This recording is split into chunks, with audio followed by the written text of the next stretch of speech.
Olivia fusillait son téléphone du regard comme s'il venait d'insulter toute sa lignée familiale. Encore un message de son patron qui exigeait un rapport urgent à 19 h un vendredi soir. Parfait, parce que visiblement sa vie privée n'était qu'une erreur de planning. Olivia à Zoé, je te jure, si ce micromanager m'envoie encore juste une petite chose, je vais lui répondre que la seule chose rapide ici, ce sera ma sortie de cette boîte. Envoyé. Grande inspiration. Elle fourra le téléphone dans son sac et marcha d'un pas martial vers la salle de pause pour un café chargé de renséures supplémentaires. À son retour à son bureau, il y avait une réponse, mais ce n'était pas Zoé. Numéro inconnu, voilà une bien belle déclaration pour un vendredi soir. Dois-je m'inquiéter de l'intégrité structurelle du bâtiment, ou est-ce plutôt une sortie métaphorique? L'estomac d'Olivia chutait directement à travers le plancher et continuait jusqu'au parking souterrain. Elle avait mal tapé le numéro de Zoé, échangé un 3 contre un 8 et maintenant un parfait inconnu lisait sa séance de thérapie professionnelle. Olivia, non. Non, non, mauvaise personne. Faites comme si vous n'aviez rien vu, s'il vous plaît. Inconnu, difficile d'oublier une menace de démission aussi magnifiquement rédigée. Vous écrivez d'autres fantasmes d'évasion corporate, où ce patron-là a tous les droits sur votre énergie créative. Olivia sentit ses joues s'échauffer. Cet inconnu se moquait d'elle. Olivia, il a l'exclusivité de ma frustration. Oui. Inconnu, il doit être un sacré manager pour inspirer une telle rage littéraire. Olivia, vous n'avez aucune idée. Aujourd'hui, il m'a dit de passer au bureau demain pour faire le point sur les livrables. Passer un samedi comme si j'étais un robot de travail à la demande. Inconnu, robot de travail à la demande. Brillant. Je vole ça pour référence future. Olivia s'arrêta au milieu de son message. Olivia, référence future, pourquoi exactement? Inconnu, disons simplement que je passe beaucoup de temps à réfléchir aux dynamiques professionnelles. Alors racontez-moi, qu'a fait ce despote pour mériter une irritation aussi dévouée?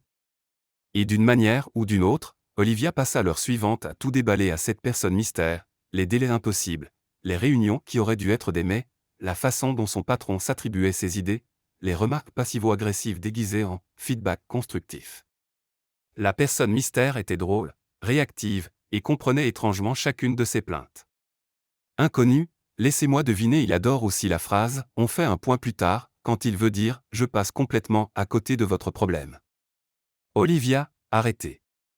Comment vous savez ça? Inconnu, j'ai déjà croisé l'espèce. Olivia, vous avez un patron cauchemar aussi? Inconnu, quelque chose comme ça.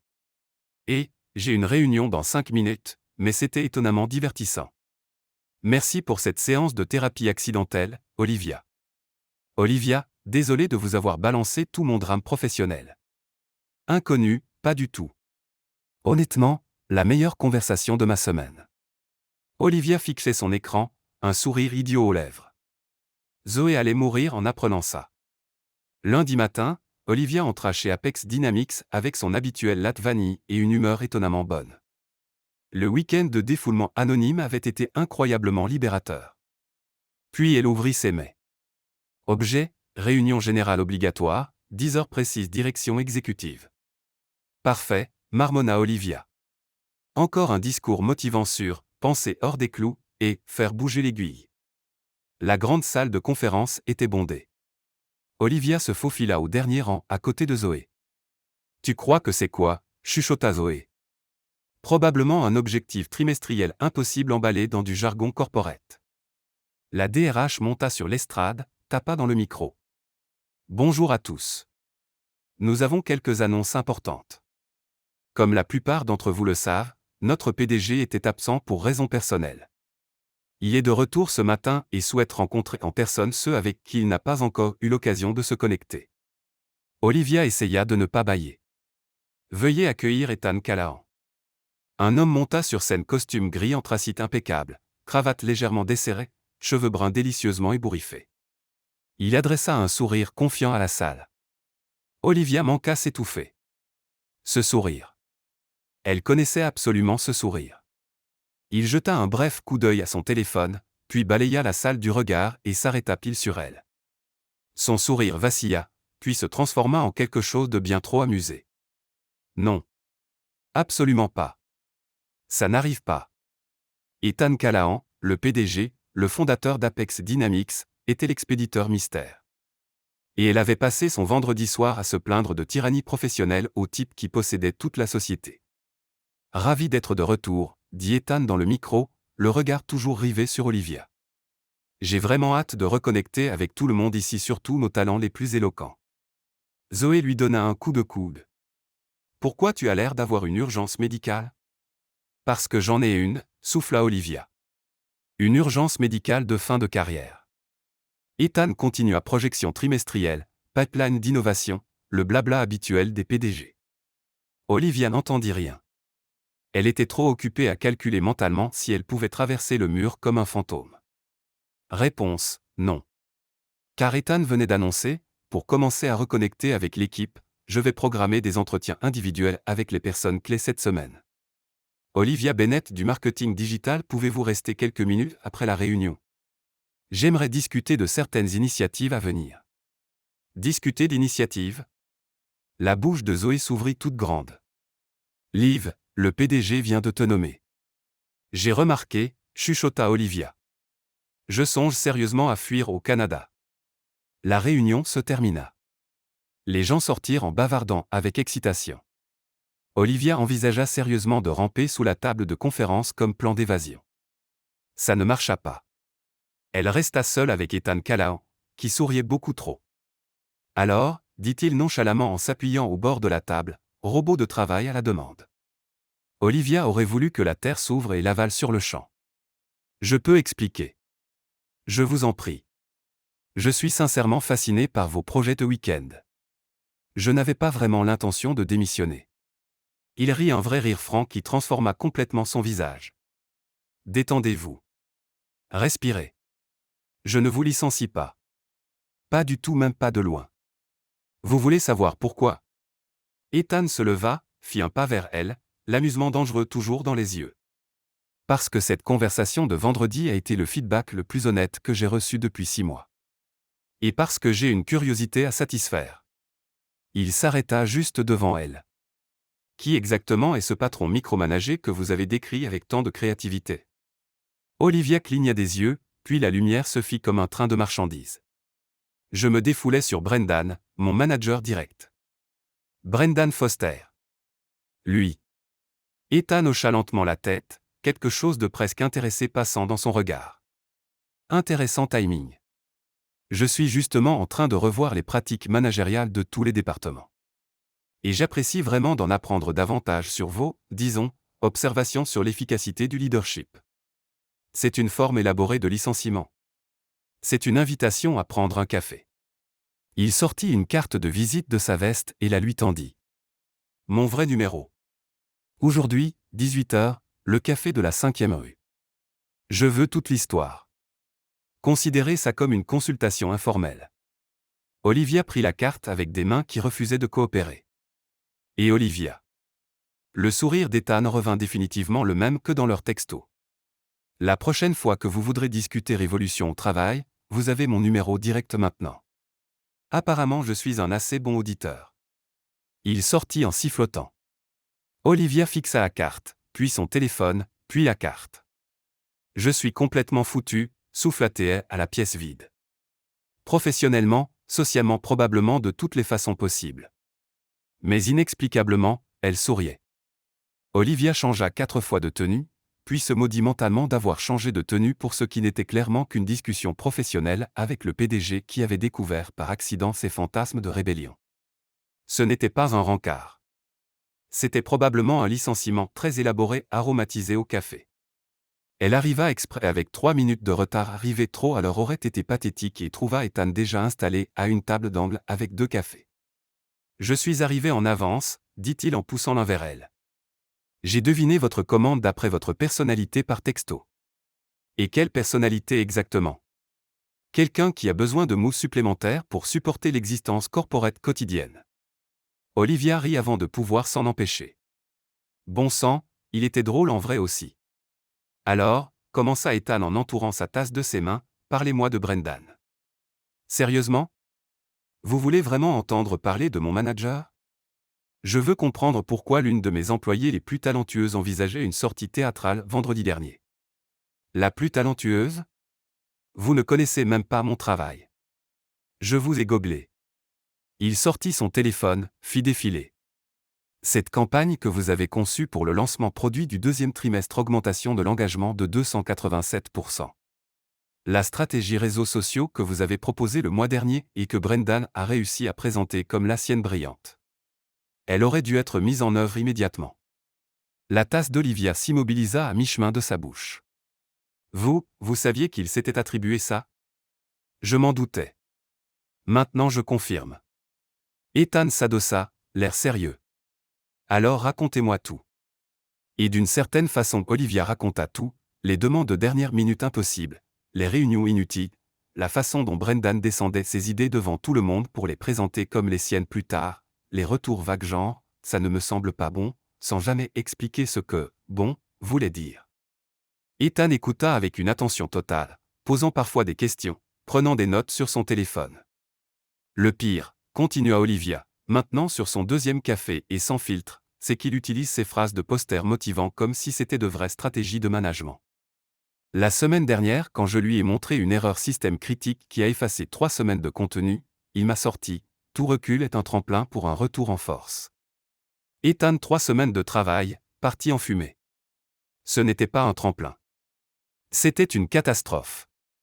Elle s'arrêta, inspira. Pardon, je vous ai appelé Ethan. Monsieur Callahan, monsieur, votre majesté exécutive. Ethan riait si fort qu'il dut s'essuyer les yeux. S'il vous plaît, ne m'appelez plus jamais majesté exécutive. Et oui, appelez-moi Ethan. Vu que vous avez déjà partagé avec moi des plans détaillés d'évasion professionnelle, je pense qu'on peut se passer des formalités. Vous allez vraiment pas me virer? Son expression devint plus sérieuse. Je peux vous dire quelque chose? Elle hocha la tête. J'étais absent 3 mois parce que mon père a eu un gros problème de santé. J'ai passé tout ce temps à l'hôpital, complètement déconnecté d'Apex. Et quand je suis revenu, il s'arrêta, j'ai réalisé que beaucoup de choses se passaient dont je n'avais pas connaissance. Des managers en qui j'avais confiance, disons, ne reflétaient pas la culture d'entreprise que je voulais construire. Oh. Donc non, je ne vous vire pas. Je vous remercie d'avoir été honnête, et je vais creuser certaines choses. Olivia sentit quelque chose d'étrange dans sa poitrine, gratitude, soulagement, attirance pour quelqu'un qui écoutait vraiment. Non, définitivement pas la dernière. Ça serait extrêmement inopportun. Maintenant, Ethan se pencha en avant avec ce sourire dangereux qui revenait. Racontez-moi le moment où vous avez failli jeter votre ordinateur par la fenêtre. Comment vous savez ça? Vous l'avez mentionné vendredi. Défenestration technologique étaient vos mots exacts. Et comme ça, ils passèrent encore 2 heures à parler. Ethan partageant des histoires absurdes de PDG qu'il ne pouvait raconter à personne d'autre. Olivia révélant d'autres absurdités professionnelles qu'elle tolérait en silence. C'était dangereusement facile de lui parler. Beaucoup trop facile. Il se fait tard, dit enfin Ethan en regardant sa montre. Et techniquement je suis le patron de votre patron, donc je ne devrais probablement pas vous garder ici jusqu'à, il vérifia l'heure, waouh, 21h. Techniquement c'est vous qui m'avez invité. Techniquement c'est vous qui avez menacé d'abandonner l'entreprise en premier. Ils sortirent ensemble dans l'air frais du soir.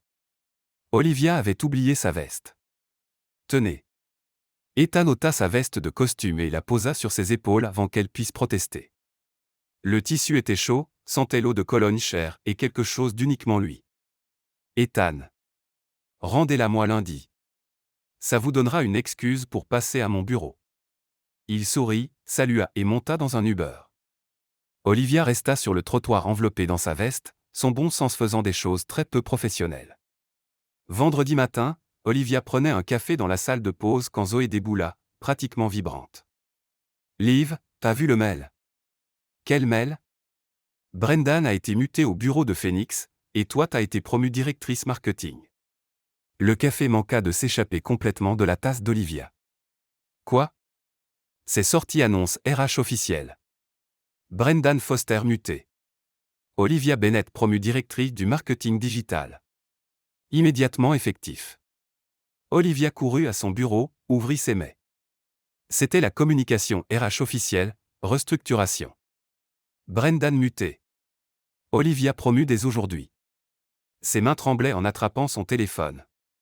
Olivia, c'est toi qui as fait ça. Ethan, fais quoi? Olivia, ne joue pas l'innocent. Ethan, je ne vois absolument pas de quoi tu parles, mais j'ai entendu dire qu'on avait une nouvelle directrice marketing. Il faudrait fêter ça. Dîner? Olivia, Ethan.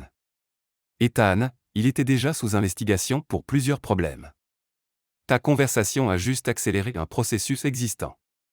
Et la promotion tu l'as méritée. J'ai revu tout ton portfolio. Tu aurais dû être directrice il y a 6 mois. Olivia, tu as revu mon portfolio. Ethan, je suis peut-être PDG, mais je sais encore me servir de Google Drive. Cette campagne pour le lancement de l'appli Génie. Quelqu'un aurait dû le reconnaître bien plus tôt. Olivia sentit ses joues chauffer. Olivia, les gens vont penser qu'il y a du favoritisme. Ethan, les gens penseront ce qu'ils veulent. J'ai vu les chiffres. Tu as augmenté notre engagement de 3,40% le trimestre dernier. Ce n'est pas du favoritisme. C'est la reconnaissance d'un vrai talent. Olivia, quand même. Ethan, quand même rien, à part l'invitation à dîner. Olivia, pas en tant que PDG et employé. Juste en tant que mec qui a reçu un texto par erreur et femme qui écrit les meilleurs messages de rébellion professionnelle que j'ai jamais lus. Olivia se mordit la lèvre, souriant malgré elle. Olivia, c'est absolument la pire idée du monde. Ethan, tout à fait d'accord. Samedi, 19h. Olivia, tu es impossible. Ethan, c'est une partie de mon charme. Olivia fixait son écran le mail de promotion, ses messages. Ça allait exploser de façon spectaculaire. C'était écrit dans les étoiles corporate Manuel RH, page 1, ne sortez pas avec le PDG. Mais il était drôle, il écoutait, et il avait ce sourire. Olivia, oui. Mais quand tout ça partira en vrille, je considère sérieusement cette stratégie de sortie. Ethan, d'accord. Je t'envoie l'adresse. Et Olivia. Olivia. Ethan, félicitations pour la promotion. Tu es incroyable dans ce que tu fais. Zoé apparut derrière son bureau. Pourquoi tu rougis et tu souris? Et attends, c'est le PDG? Tu textes avec le PDG? Zoé, je peux expliquer. Explique alors. Parce que la dernière fois que j'ai vérifié, tu voulais quitter cette boîte. Olivia regarda son téléphone, la veste d'Ethan toujours accrochée à sa chaise, sa vie qui avait complètement basculé en une semaine. Tu te souviens du texto au mauvais numéro dont je t'ai parlé? Les yeux de Zoé s'écarquillèrent. Non. Si. Non. Si. Liv, tu as envoyé ce message au PDG. Je ne savais pas que c'était lui. Et maintenant je crois que j'ai un rencard avec lui samedi. Zoé hurla assez fort pour que la moitié de l'étage se retourne. Zoé chute. Tu vas sortir avec le PDG après avoir menacé de quitter sa société. Quand tu le dis comme ça sonne encore pire. Parce que ça l'est. Zoé lui attrapa les épaules. Liv, c'est dingue. Attends, c'est plutôt incroyable. Il est magnifique, il a réussi, et apparemment il a de l'humour face à la rébellion corporate. C'est probablement une très mauvaise idée. Probablement. Mais aussi peut-être la meilleure très mauvaise idée de tous les temps. Zoé sourit. Alors tu mets quoi? Samedi soir, 18h45. Olivia vivait une petite crise devant son miroir de salle de bain. La robe était bien, non? Ni trop habillée, ni trop décontractée. Ethan avait dit dîner mais sans préciser le genre. Ça pouvait être pizza. Ça pouvait être étoilé. D'après l'adresse qu'il avait envoyée, c'était définitivement la seconde option. Elle arriva à 19h03 fashionablement et trouva Ethan qui l'attendait devant le restaurant. Jean sombre, chemise blanche manches retroussées, pas de cravate, cheveux un peu plus ébouriffés que son look PDG. Il était injustement séduisant. Tu es sublime, dit-il. Tu n'as pas de costume. Je t'avais dit que je n'étais pas en mode PDG ce soir, juste Ethan. Et moi je suis juste Olivia. Tu as toujours été juste Olivia. Depuis le premier texto. Ils entrèrent. Le restaurant était élégant mais pas gain des briques apparentes, lumière douce, vraie personnalité. Je connais le propriétaire, dit Ethan en s'asseyant. On était à la fac ensemble. Je l'ai empêché de faire des décisions vraiment regrettables en deuxième année. Quel genre de décision? Il voulait se faire tatouer le nom de son ex en caractères chinois qu'il ne savait pas lire au cou. Olivia s'étouffa dans son verre d'eau. Le dîner fut parfait. Ils parlèrent de tout, comment Ethan avait lancé Apex dans son minuscule appartement, comment Olivia avait choisi le marketing parce qu'elle adorait comprendre ce qui faisait connecter les gens aux idées, leur obsession commune pour les podcasts True Crime, ce moment gênant que tout le monde a aux soirées d'entreprise. Tu n'as pas dansé sur une table, dit Ethan. Absolument si. À la soirée de Noël l'an dernier.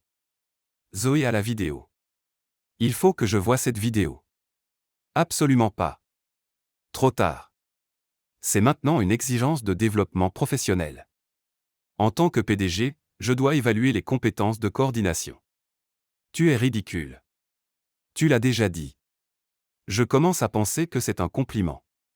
Tout se passait incroyablement bien jusqu'à l'arrivée du dessert, quand une voix féminine retentit derrière eux, Ethan.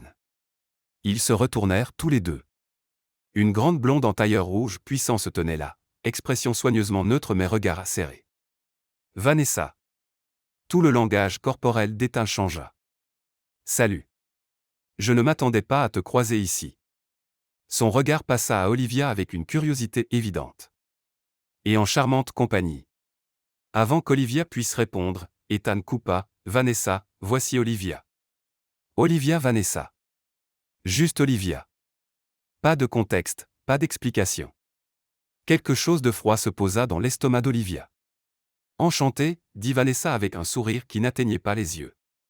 Ethan et moi nous connaissons depuis des années. Associés, en réalité. Enfin ancien associé. C'est compliqué. Compliqué, semblait être le thème. Je ne vais pas vous déranger plus longtemps, continua Vanessa, bien qu'elle ne bougeât pas, mais Ethan, il faudra qu'on parle bientôt du meeting investisseur. Tu évites mes appels. J'ai été occupé. Je vois ça. Ses yeux glissèrent encore vers Olivia. Eh bien, bonne soirée. Elle s'éloigna avec grâce, laissant une tension assez épaisse pour être coupée au couteau. Le silence s'étira. Ex, demanda enfin Olivia, essayant de paraître détachée. Ouais. Il y a 2 ans.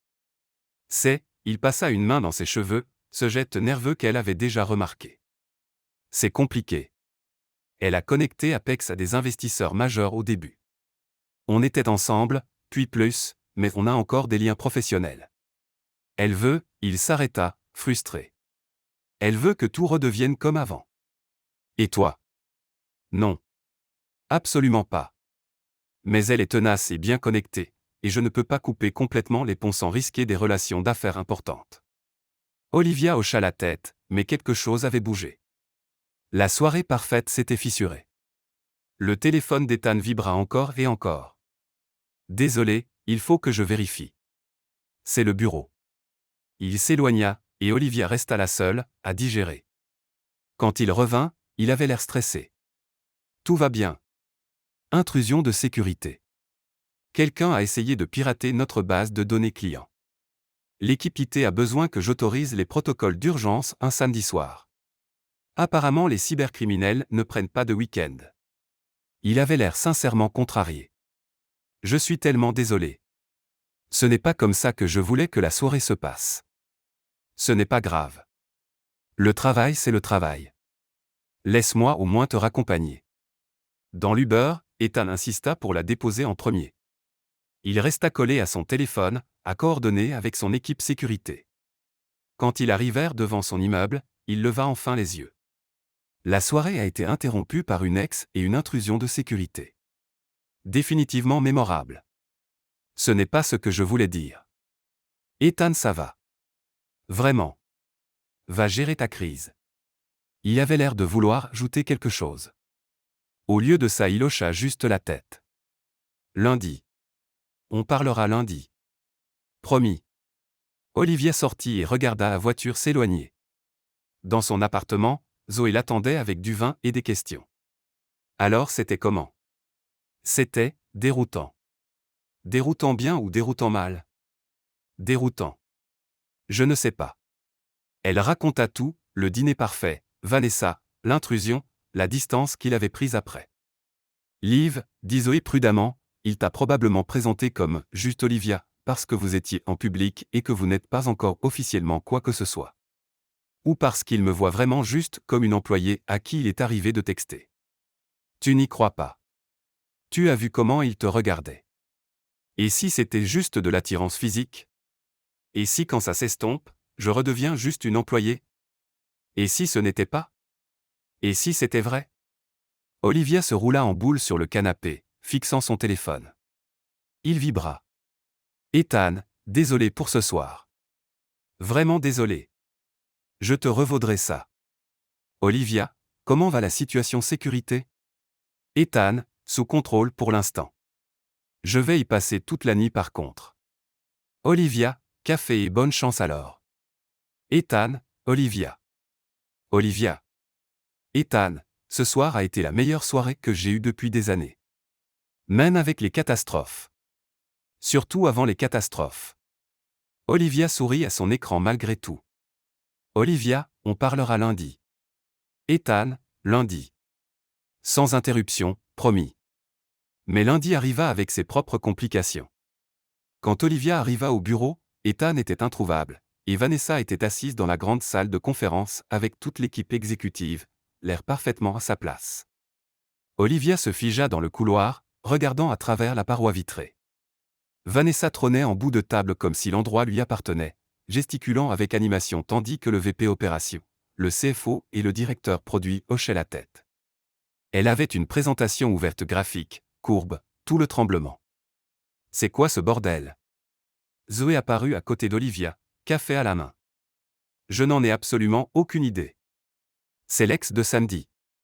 Yep. Et elle est là avec l'équipe exécutive, apparemment. Elles regardèrent Vanessa rire à une remarque du CFO, lui toucher le bras avec désinvolture.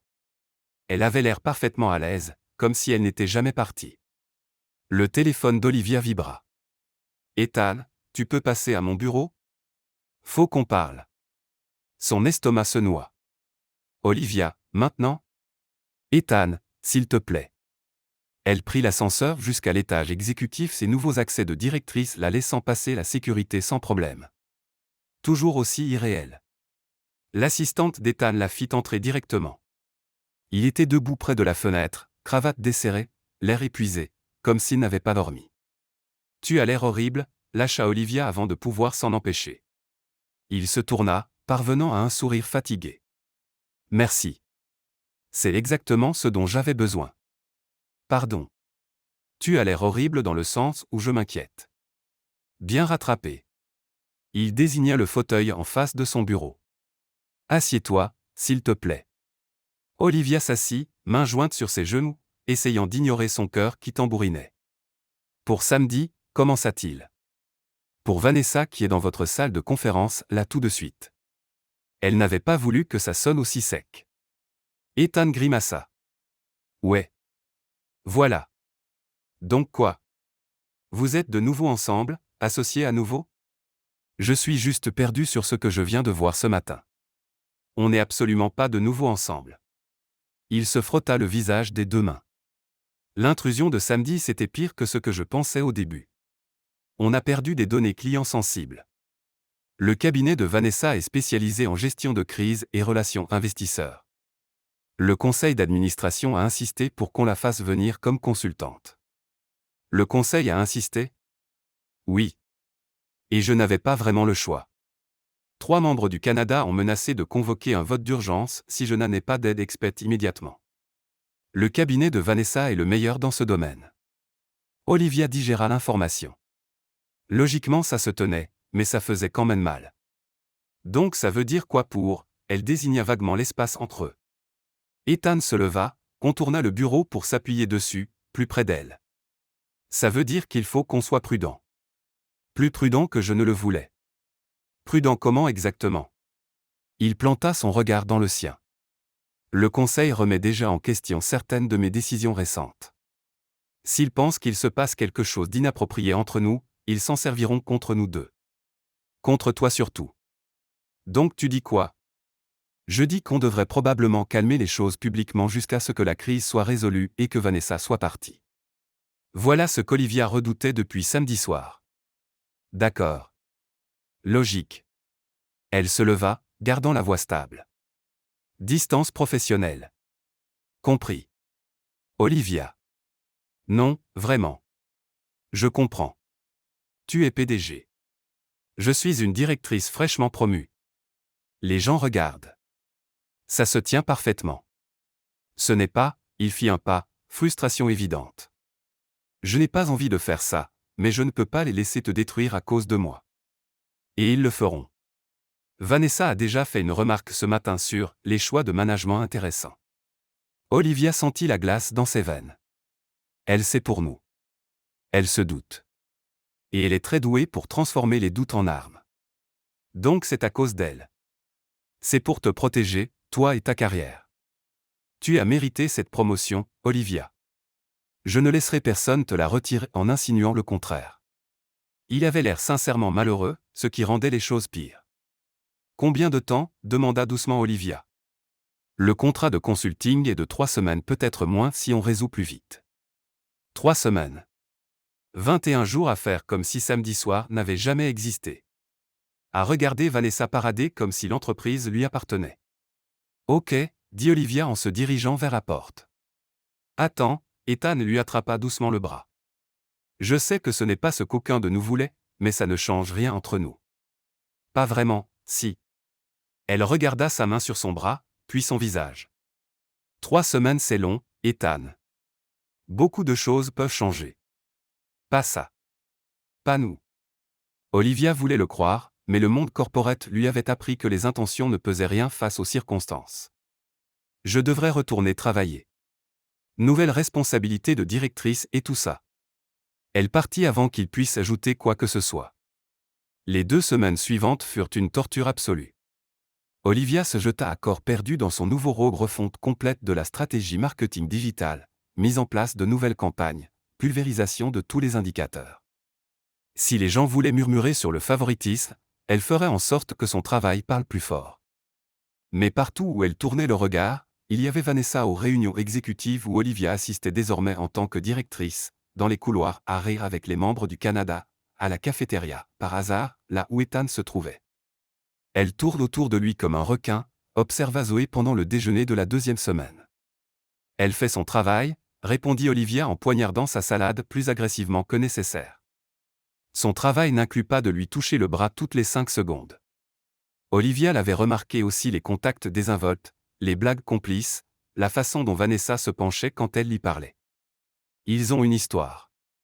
C'est normal. Tu n'y crois pas vraiment. Non, elle n'y croyait pas. Mais qu'est-ce qu'elle était censée faire? Son téléphone vibra. Ethan, salle de conf, c'est 5 minutes. Besoin de ton avis sur un truc. La salle, c'était la petite. La privée. Olivia le trouva déjà la porte fermée, store baissé. Ça fait suspect, dit-elle en restant près de la porte. Je ne t'ai pas parlé seul à seul depuis 12 jours, répondit Ethan sans bouger de la table. Je deviens légèrement fou. Ethan, on avait dit distance professionnelle. Je la respecte en public, mais là il n'y a que nous, et j'avais juste besoin de 5 minutes où je peux être honnête avec toi. La résolution d'Olivia vacilla. Tu avais besoin de mon avis sur quoi? Rien. C'était une excuse. Il sourit penaud. J'abuse de mes privilèges de PDG. Désolé, tu ne peux pas continuer comme ça. Je sais. Mais te regarder en réunion, écouter tes idées brillantes, te voir écraser ton nouveau rôle et ne pas pouvoir te dire à quel point tu es incroyable, ça me tue. Ethan. On avait dit.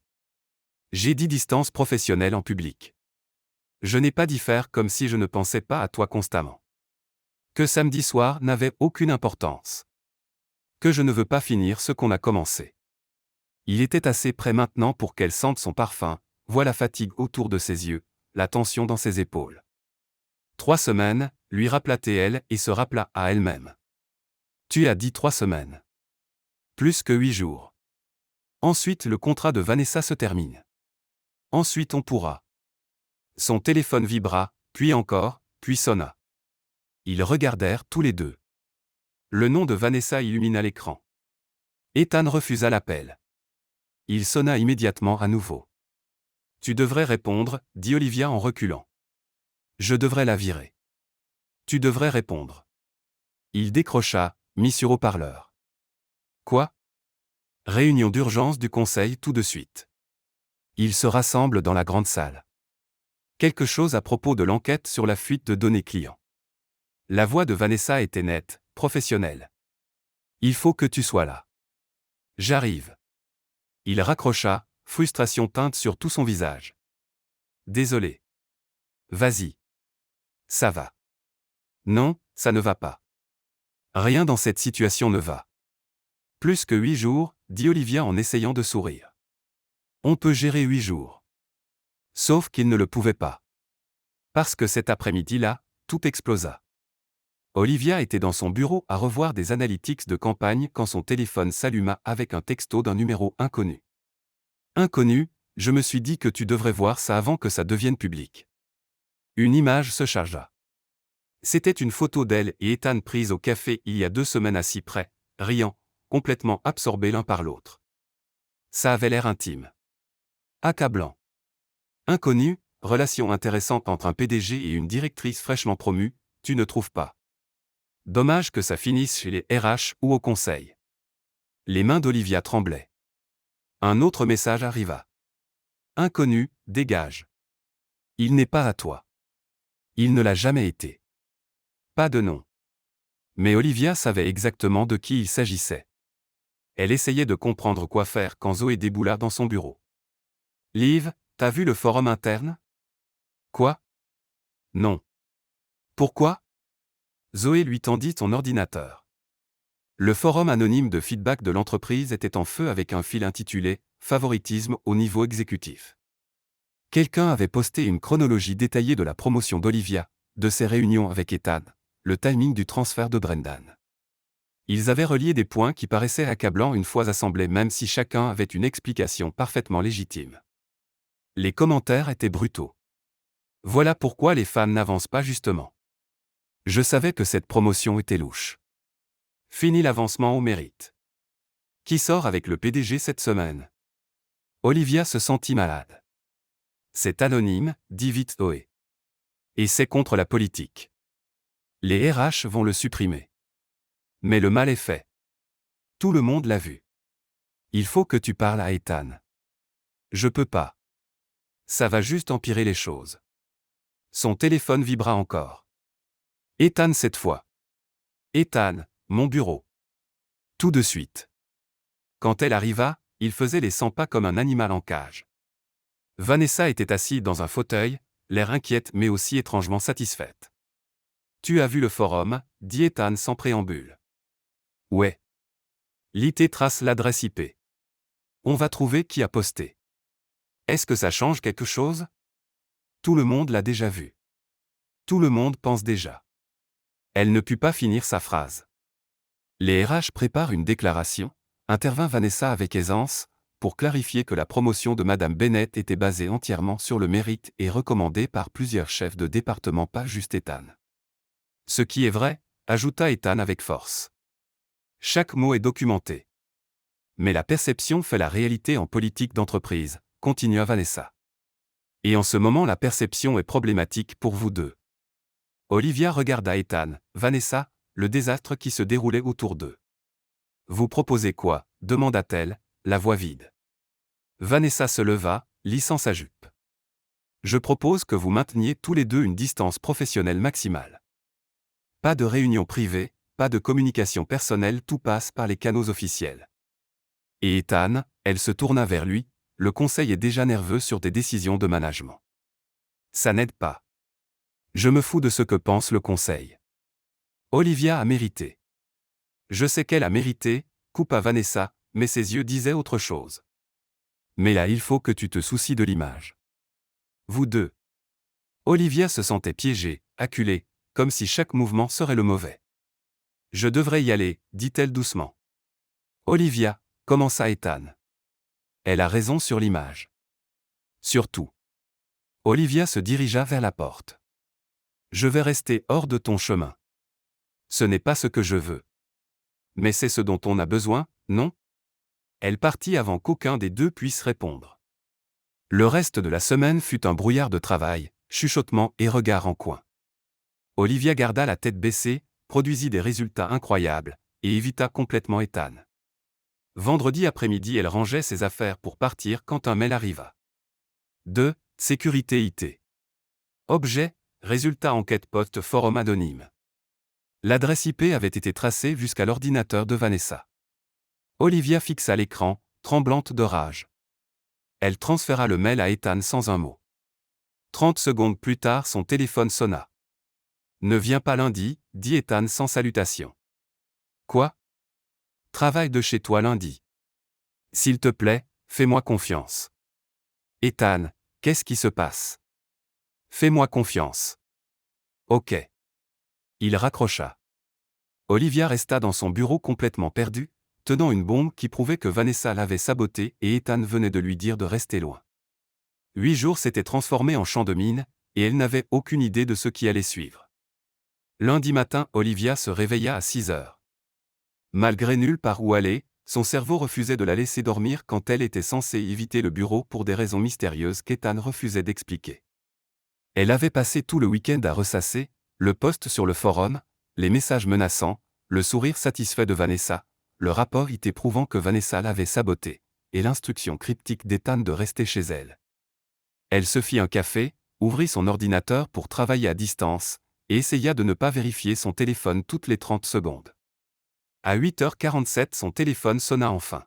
« Zoé, tu regardes ? » ?»« Regardez quoi ? » ?»« Le Stri Entreprise. » Ethan a convoqué une réunion générale d'urgence. Ça se passe là tout de suite. Olivia se précipita sur son ordinateur, ouvrit la plateforme de streaming interne. Effectivement, la grande salle de conférence était pleine, et plus de 300 employés étaient connectés à distance. Ethan se tenait devant, ne ressemblant en rien à l'homme épuisé et frustré de vendredi. Il avait l'air affûté, concentré, dangereux. Et Vanessa était au premier rang, l'air perplexe. « Bonjour à tous », commença Ethan, sa voix portant cette autorité de PDG qu'Olivia n'avait entendue que quelques fois. J'ai convoqué cette réunion pour aborder des problèmes graves qui sont apparus concernant la conduite professionnelle, le sabotage d'entreprise et l'intégrité. La salle devint silencieuse comme une tombe.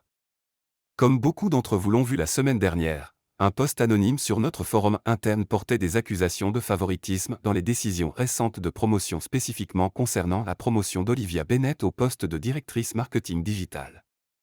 L'estomac d'Olivia chuta. Allait-il la sacrifier publiquement ? Je veux être parfaitement clair sur un point, continua Ethan, le ton durcissant. Cette promotion n'était pas seulement méritée, elle était en retard. Madame Bennett a augmenté notre engagement digital de 340% ces 6 derniers mois. Elle a conçu la campagne qui a décroché nos 3 plus gros clients ce trimestre. Son travail a directement contribué à une augmentation de 28% du chiffre d'affaires de son département. Il cliqua sur une télécommande et une présentation apparut derrière lui graphique, métrique, preuves irréfutables. Sa promotion a été recommandée par 4 chefs de département différents et approuvée par notre directrice RH avant même d'atteindre mon bureau. La décision était unanime. La seule erreur a été de ne pas la promouvoir 6 mois plus tôt. La main d'Olivia se posa sur sa bouche. Il la défendait publiquement avec des preuves. Cependant, la voix d'Ethan tomba, glaciale. Quelqu'un dans cette entreprise a décidé d'utiliser des forums anonymes et du harcèlement pour saper une employée talentueuse, pour détruire sa réputation, pour créer un environnement de travail hostile basé sur des insinuations complètement fabriquées. Il cliqua encore. Le post anonyme apparut à l'écran. Notre équipe de sécurité IT a tracé ce post. Il provient d'un appareil enregistré au nom de Vanessa Hartley, qui travaille ici comme consultante. La caméra houma légèrement. Vanessa était devenue pâle. Madame Hartley a également envoyé des messages menaçants à Madame Bennett, incluant des photos prises sans consentement avec menaces implicites de chantage. Encore un clic. Les textos menaçants apparurent, numéro visible. Ce numéro est enregistré au nom du cabinet de conseil de Madame Hartley. La salle de conférence explosa en murmures. Vanessa se leva, sa composure se fissurant. « Ethan, c'est ridicule. Asseyez-vous. » Sa voix traversa la pièce comme une lame. « Je n'ai pas fini. » Vanessa se rassit, mais son expression était passée du choc à la fureur. Cette entreprise a été construite sur des principes d'intégrité, de respect et d'avancement au mérite. Ce que Madame Hartley a fait viole chacun de ces principes. C'est aussi illégal. Cyberharcèlement, harcèlement et tentative de chantage sont des délits criminels. Il se tourna directement vers Vanessa. Votre contrat de consulting est résilié avec effet immédiat. Vous avez 30 minutes pour rassembler vos affaires et quitter le bâtiment. La sécurité vous escortera, et mon équipe juridique vous contactera concernant les plaintes pour harcèlement que Madame Bennett déposera. Tu ne peux pas faire ça, cracha Vanessa. Le conseil a approuvé mon contrat. J'ai des relations. Le conseil a approuvé votre contrat sur la base de votre réputation professionnelle, que vous venez de détruire. Et vos relations? Le sourire d'Ethan était assez tranchant pour couper du verre. La plupart passaient par moi à la base. Bonne chance. 2 agents de sécurité apparurent aux portes de la salle. Madame Hartley, veuillez nous suivre, dit l'un poliment mais fermement. Vanessa regarda autour d'elle, réalisant que tous les regards étaient braqués sur elle. Sa parfaite maîtrise vola complètement en éclats. C'est à cause d'elle, hein? Elle pointa la caméra à Olivia. Tu jettes tout ce qu'on a construit pour une fille que tu connais depuis 3 semaines. On n'a rien construit ensemble, Vanessa. J'ai construit cette entreprise. Toi tu as essayé de surfer sur son succès. La voix d'Ethan était stable, définitive. Et une fille est une professionnelle brillante qui a gagné son poste par son talent réel, quelque chose que visiblement tu ne connais pas. Le visage de Vanessa se tordit de rage et d'humiliation. Elle attrapa son sac et fonça vers la sortie, les agents de sécurité sur ses talons. À la porte, elle se retourna. Tu le regretteras, Ethan. Quand cette petite idylle s'effondrera et qu'elle te laissera pour un idiot. Ça suffit. Partez maintenant. Elle partit. La porte claqua lourdement. La salle resta sous le choc. Ethan inspira, son expression s'adoucissant légèrement. Je voudrais aborder autre chose. Il y a eu des rumeurs, des spéculations et des ragots sur ma vie privée et celle de Madame Bennett. Voici la vérité, j'ai un immense respect pour elle en tant que professionnelle. Sa promotion n'avait rien à voir avec autre chose que son travail exceptionnel. Il s'arrêta, quelque chose passant dans son regard.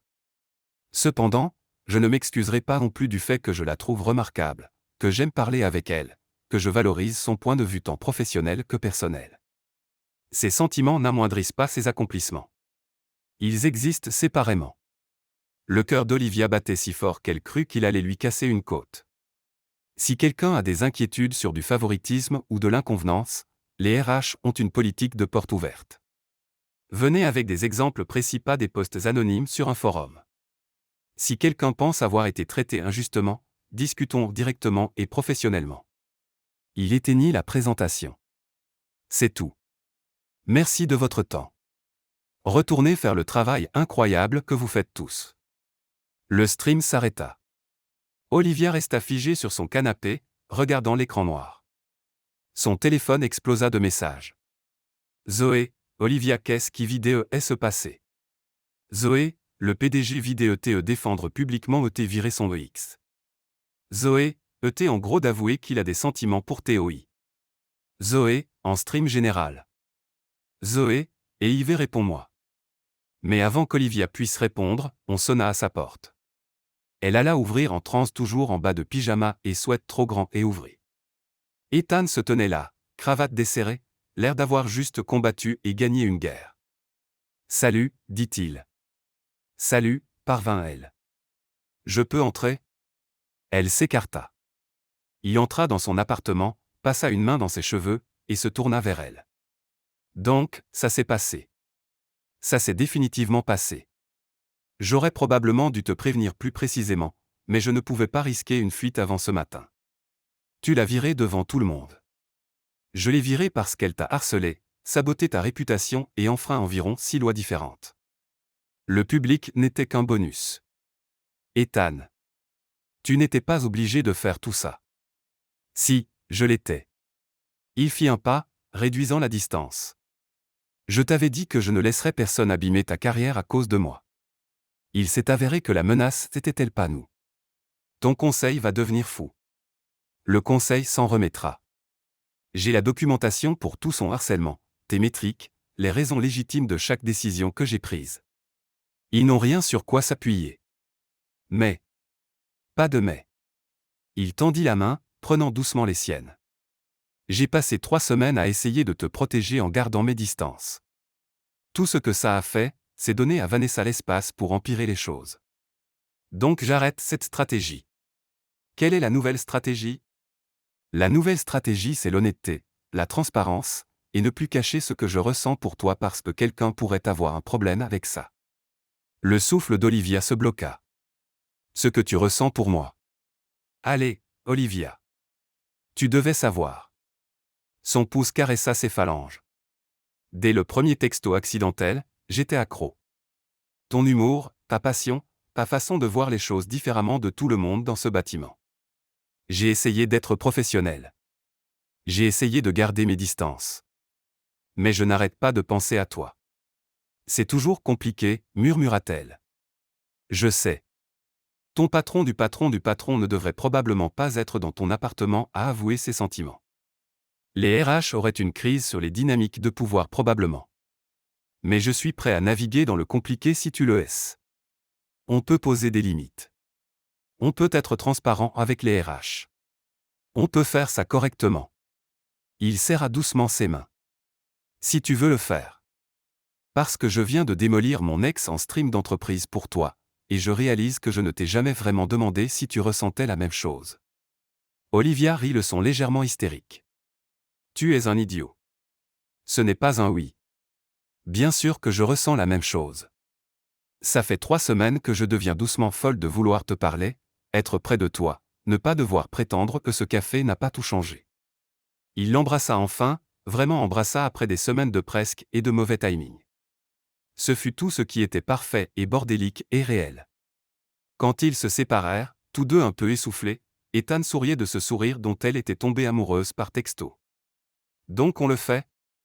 On le fait. Mais on le fait bien transparence RH, limite claire, pas de réunion secrète. D'accord. Enfin, peut-être quelques réunions secrètes pour raisons personnelles. Ethan. Je plaisante. À peu près. Il la serra contre lui. Je devrais probablement te laisser t'habiller et commencer ta journée de travail. Je t'ai dit de travailler de chez toi parce que je savais que ce matin allait être le chaos, et je ne voulais pas que tu gères les retombées immédiates en personne. Il embrassa son front. Mais maintenant que Vanessa est partie et que tout est public, tu peux revenir demain si tu veux. Et si les gens sont bizarres avec ça? Alors on gérera ensemble professionnellement. Mais Olivia, ton travail parle de lui-même. Les métriques ne mentent pas. Quiconque a un problème avec toi devra passer par des preuves documentées que tu es exceptionnel dans ton job. Elle se blottit contre lui, sentant enfin la tension de 3 semaines se relâcher. Merci de m'avoir défendu comme ça. Merci d'être digne d'être défendu. Et d'avoir texté le mauvais numéro ce jour-là. Meilleur mauvais numéro de tous les temps. Mardi matin, Olivia entra chez Apex Dynamics en s'attendant à des chuchotements, des regards, des jugements. À la place, elle reçut une ovation debout du département marketing. Vous vous foutez de moi, dit Marcus, un de ses équipiers, quand elle parut confuse. Tu as survécu à une tentative de sabotage de l'ex-psychopathe du PDG et tu ressors avec une validation publique de ton travail. Tu es une légende. Je ne suis vraiment pas. Les métriques qu'Ethan a montrées hier étaient dingues, ajouta une autre collègue. 340% d'augmentation d'engagement. Ce n'est pas du favoritisme. C'est juste être incroyable dans son boulot. Zoé apparut avec un café. Tu vois? Je t'avais dit que ça irait. Tu n'as rien dit de tel. Tu paniquais avec moi tout le week-end. Vrai, mais je revendique rétroactivement avoir été confiante tout du long. La première réunion de la journée d'Olivia était le point hebdo-marketing. Elle s'attendait à moitié à de la gêne, mais tout le monde la traita exactement pareil demandant son avis, se référant à son expertise, la traitant comme la directrice qu'elle avait gagné le droit d'être. À la pause déjeuner, elle reçut un texto. Ethan, alors la première journée de retour. Olivia, étonnamment normale. Les gens sont pros. Ethan, je te l'avais dit, ton travail parle tout seul. Olivia, ça fait toujours bizarre. Ethan, donne-lui du temps. dîner ce soir quelque part où Vanessa ne nous a pas interrompus. Olivia, autorisé? On n'est pas censé faire attention à l'image? Ethan, j'ai parlé au RH ce matin. Déclarer notre relation. Ils ont dit tant que je ne te supervise pas directement au quotidien et qu'on garde des limites pro au bureau, on est bon. Tu dépends du VP marketing qui dépend de moi. Séparation suffisante. Olivia, tu as déjà parlé au RH. Ethan, première chose ce matin. Je t'avais dit on fait ça bien. Olivia sourit à son téléphone. Olivia, dîner parfait. Mercredi les choses devinrent plus intéressantes. Olivia était en réunion avec l'équipe exécutive, sa première depuis l'explosion. Vanessa a présenté sa stratégie digitale Q4. Travail impressionnant, dit le CFO en étudiant ses projections. Ces taux de conversion paraissent ambitieux cependant. Pouvez-vous détailler comment vous comptez les atteindre? Olivia déroula sa méthodologie, les données qui soutenaient ses projections, les tests déjà réalisés. Elle était dans son élément, confiante et claire. Ethan était assis au bout de la table, participant à peine, la laissant briller complètement sur son propre mérite. Après la réunion, le VP Opération l'a pris à part. Excellent. Stratégie vraiment solide. Merci. Écoute, je vais être direct parce que je pense que tu le mérites. Il jeta un regard autour, baissa la voix. Certains d'entre nous dans l'équipe exécutive étions sceptiques sur ta promotion au début. Le timing paraissait opportun. Mais après avoir vu ton travail ces dernières semaines et surtout cette présentation, tu as gagné ce poste. Quiconque dit le contraire est un idiot. Olivia sentit quelque chose se dénouer dans sa poitrine, validation de quelqu'un qui n'avait aucune raison de la flatter. J'apprécie que tu le dises. Continue comme ça. Les résultats parlent d'eux-mêmes. Jeudi apporta la complication inévitable. Un magazine économique publia un article. Le PDG d'Apex Dynamics vire une consultante suite à des accusations de harcèlement, romance au bureau ou faute professionnelle.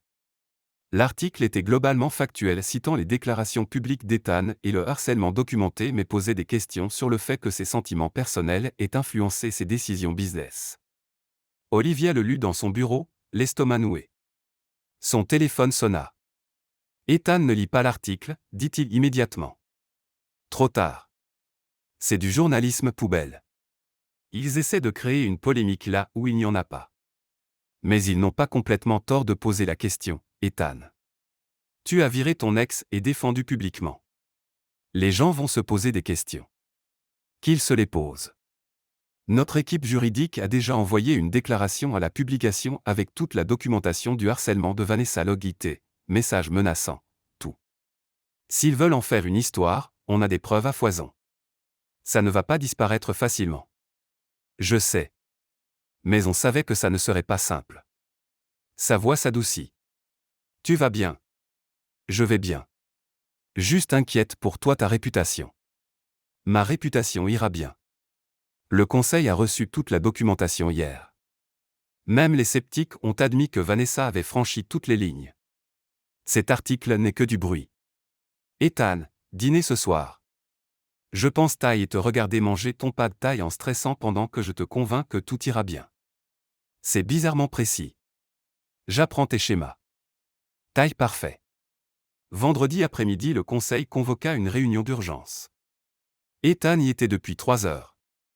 Olivia essaya de se concentrer sur le travail, mais toutes les 30 minutes, elle vérifiait son téléphone. Rien. À 16h47, Oé déboula dans son bureau. La réunion du conseil vient de se terminer. Ethan sort. Il a l'air, je sais pas si c'est bon ou mauvais. Olivia ouvrit l'annuaire entreprise, survola l'extension d'Ethan. Avant qu'elle puisse appeler, la porte de son bureau s'ouvrit. Ethan entra, ferma derrière lui, et s'appuya contre la porte. Alors, demanda Olivia, cœur battant. Il se tourna, expression compliquée, frustrée, déterminée, et autre chose qu'elle ne parvint pas à lire. Le conseil m'a donné un ultimatum. Le cœur d'Olivia s'arrêta. Quel genre d'ultimatum? Ils veulent que je démissionne de mon poste de PDG ou que je signe une clause de moralité qui leur donne essentiellement un droit de veto sur mes relations personnelles. Quoi? Apparemment 3 membres du conseil s'inquiètent que mon jugement soit compromis, que ma relation avec toi soit une distraction, que ça donne un mauvais précédent pour l'entreprise. Il rit amèrement. L'un d'eux a vraiment utilisé l'expression « maintenir la dignité professionnelle ». Tu vas faire quoi? Ethan traversa la pièce, prit ses deux mains. Je leur ai dit de préparer les papiers. L'estomac d'Olivia chuta. La clause de moralité? Non, ma démission. Quoi? Je ne signe pas une clause qui leur donne le contrôle de ma vie privée. Et je ne démissionne pas de PDG. Donc je leur ai dit que je serais ravi de partir à condition qu'ils rachètent mes parts à la valeur marché, que je garde tous les droits de propriété intellectuelle sur les projets que j'ai personnellement développés, et qu'ils déclarent publiquement que mon départ est volontaire et sans lien avec mes performances. Olivia le fixa, essayant de traiter ce qu'il disait. Tu vas vraiment démissionner? S'ils sont sérieux, oui. Mais voilà le truc, ils ne le sont pas. Ou du moins pas tous. Il sourit légèrement. 2 membres du conseil sont partis après ma contre-proposition. Ils pensaient que c'était un bluff pour me contrôler, pas une tentative réelle de me forcer à partir. Et maintenant ils réalisent que A. Je ne bluffe pas, et B. Me racheter coûterait environ 40 millions de dollars plus perdre le PDG qui a construit cette boîte. Donc maintenant quoi? Maintenant ils ont 48 heures pour soit accepter mes conditions de démission, soit retirer complètement l'ultimatum, soit appeler mon bluff. Je parie sur le retrait. Et s'ils ne le font pas? Alors je pars. J'ai assez d'économies pour recommencer construire quelque chose de nouveau. Peut-être prendre du temps pour vraiment réfléchir à ce que je veux faire de ma vie au-delà des rapports trimestriels. Ethan, tu ne peux pas juste jeter tout ce que tu as construit. Je ne jette rien. Je refuse de les laisser s'en servir contre moi. Il y a une différence. Il serra doucement ses mains. Olivia, j'adore cette entreprise. J'y ai mis 8 ans de ma vie. Mais je ne les laisserai pas s'en servir pour contrôler mes choix personnels. Ce ne serait plus une entreprise que je voudrais diriger de toute façon. C'est à cause de moi. Si on ne sortait pas ensemble, ils trouveraient autre chose pour essayer de me contrôler. C'est ce que font les conseils quand ils sentent qu'ils perdent de l'influence, ils poussent les limites pour voir jusqu'où ils peuvent aller. Je leur fais juste comprendre où sont les miennes. Olivia retira ses mains, marcha jusqu'à la fenêtre. Tu es vraiment prêt à tout quitter chez Apex? Pour moi? Je suis prêt à quitter Apex pour le principe que ma vie privée est mon affaire tant que je n'enfreins ni loi ni politique d'entreprise. Tu en fais partie. Mais c'est plus grand que nous deux. Elle se retourna. Et si ça détruit toute ta réputation, ta carrière? Alors je reconstruirai. Mais je ne reconstruirai pas en faisant des compromis sur ce qui compte. Il s'approcha. Écoute, je sais que c'est effrayant. Je sais que c'est beaucoup. Si tu veux faire un pas de côté jusqu'à ce que ce soit réglé. Ne finis pas cette phrase. Olivia combla la distance. Si tu es prêt à tout risquer pour le principe, je ne recule pas parce que c'est devenu compliqué. On est là-dedans ensemble, ultimatum stupide et tout. Il la serra dans ses bras, et elle sentit une partie de la tension quitter ses épaules. Je suis censé être le PDG courageux qui prend position, murmura-t-il dans ses cheveux. Tu n'es pas censé avoir à gérer ce niveau de drame corporate. Trop tard. J'y suis déjà. Nous y sommes tous les deux. Son téléphone vibra. Il vérifia et lui montra l'écran. Président du Canada, réunion reconvoquée 16 heures aujourd'hui. Veuillez assister. Nous souhaitons discuter de solutions alternatives. Solutions alternatives, lut Olivia. On dirait qu'ils reculent. On dirait qu'ils ont appelé mon bluff et découvert que ce n'était pas un bluff. Ethan rangea son téléphone. 16 heures va être intéressant. À 16 heures, Ethan entra dans la salle du conseil avec le calme confiant de celui qui tient toutes les cartes. Le président du conseil avait l'air nettement moins sûr de lui. Ethan, merci d'être venu.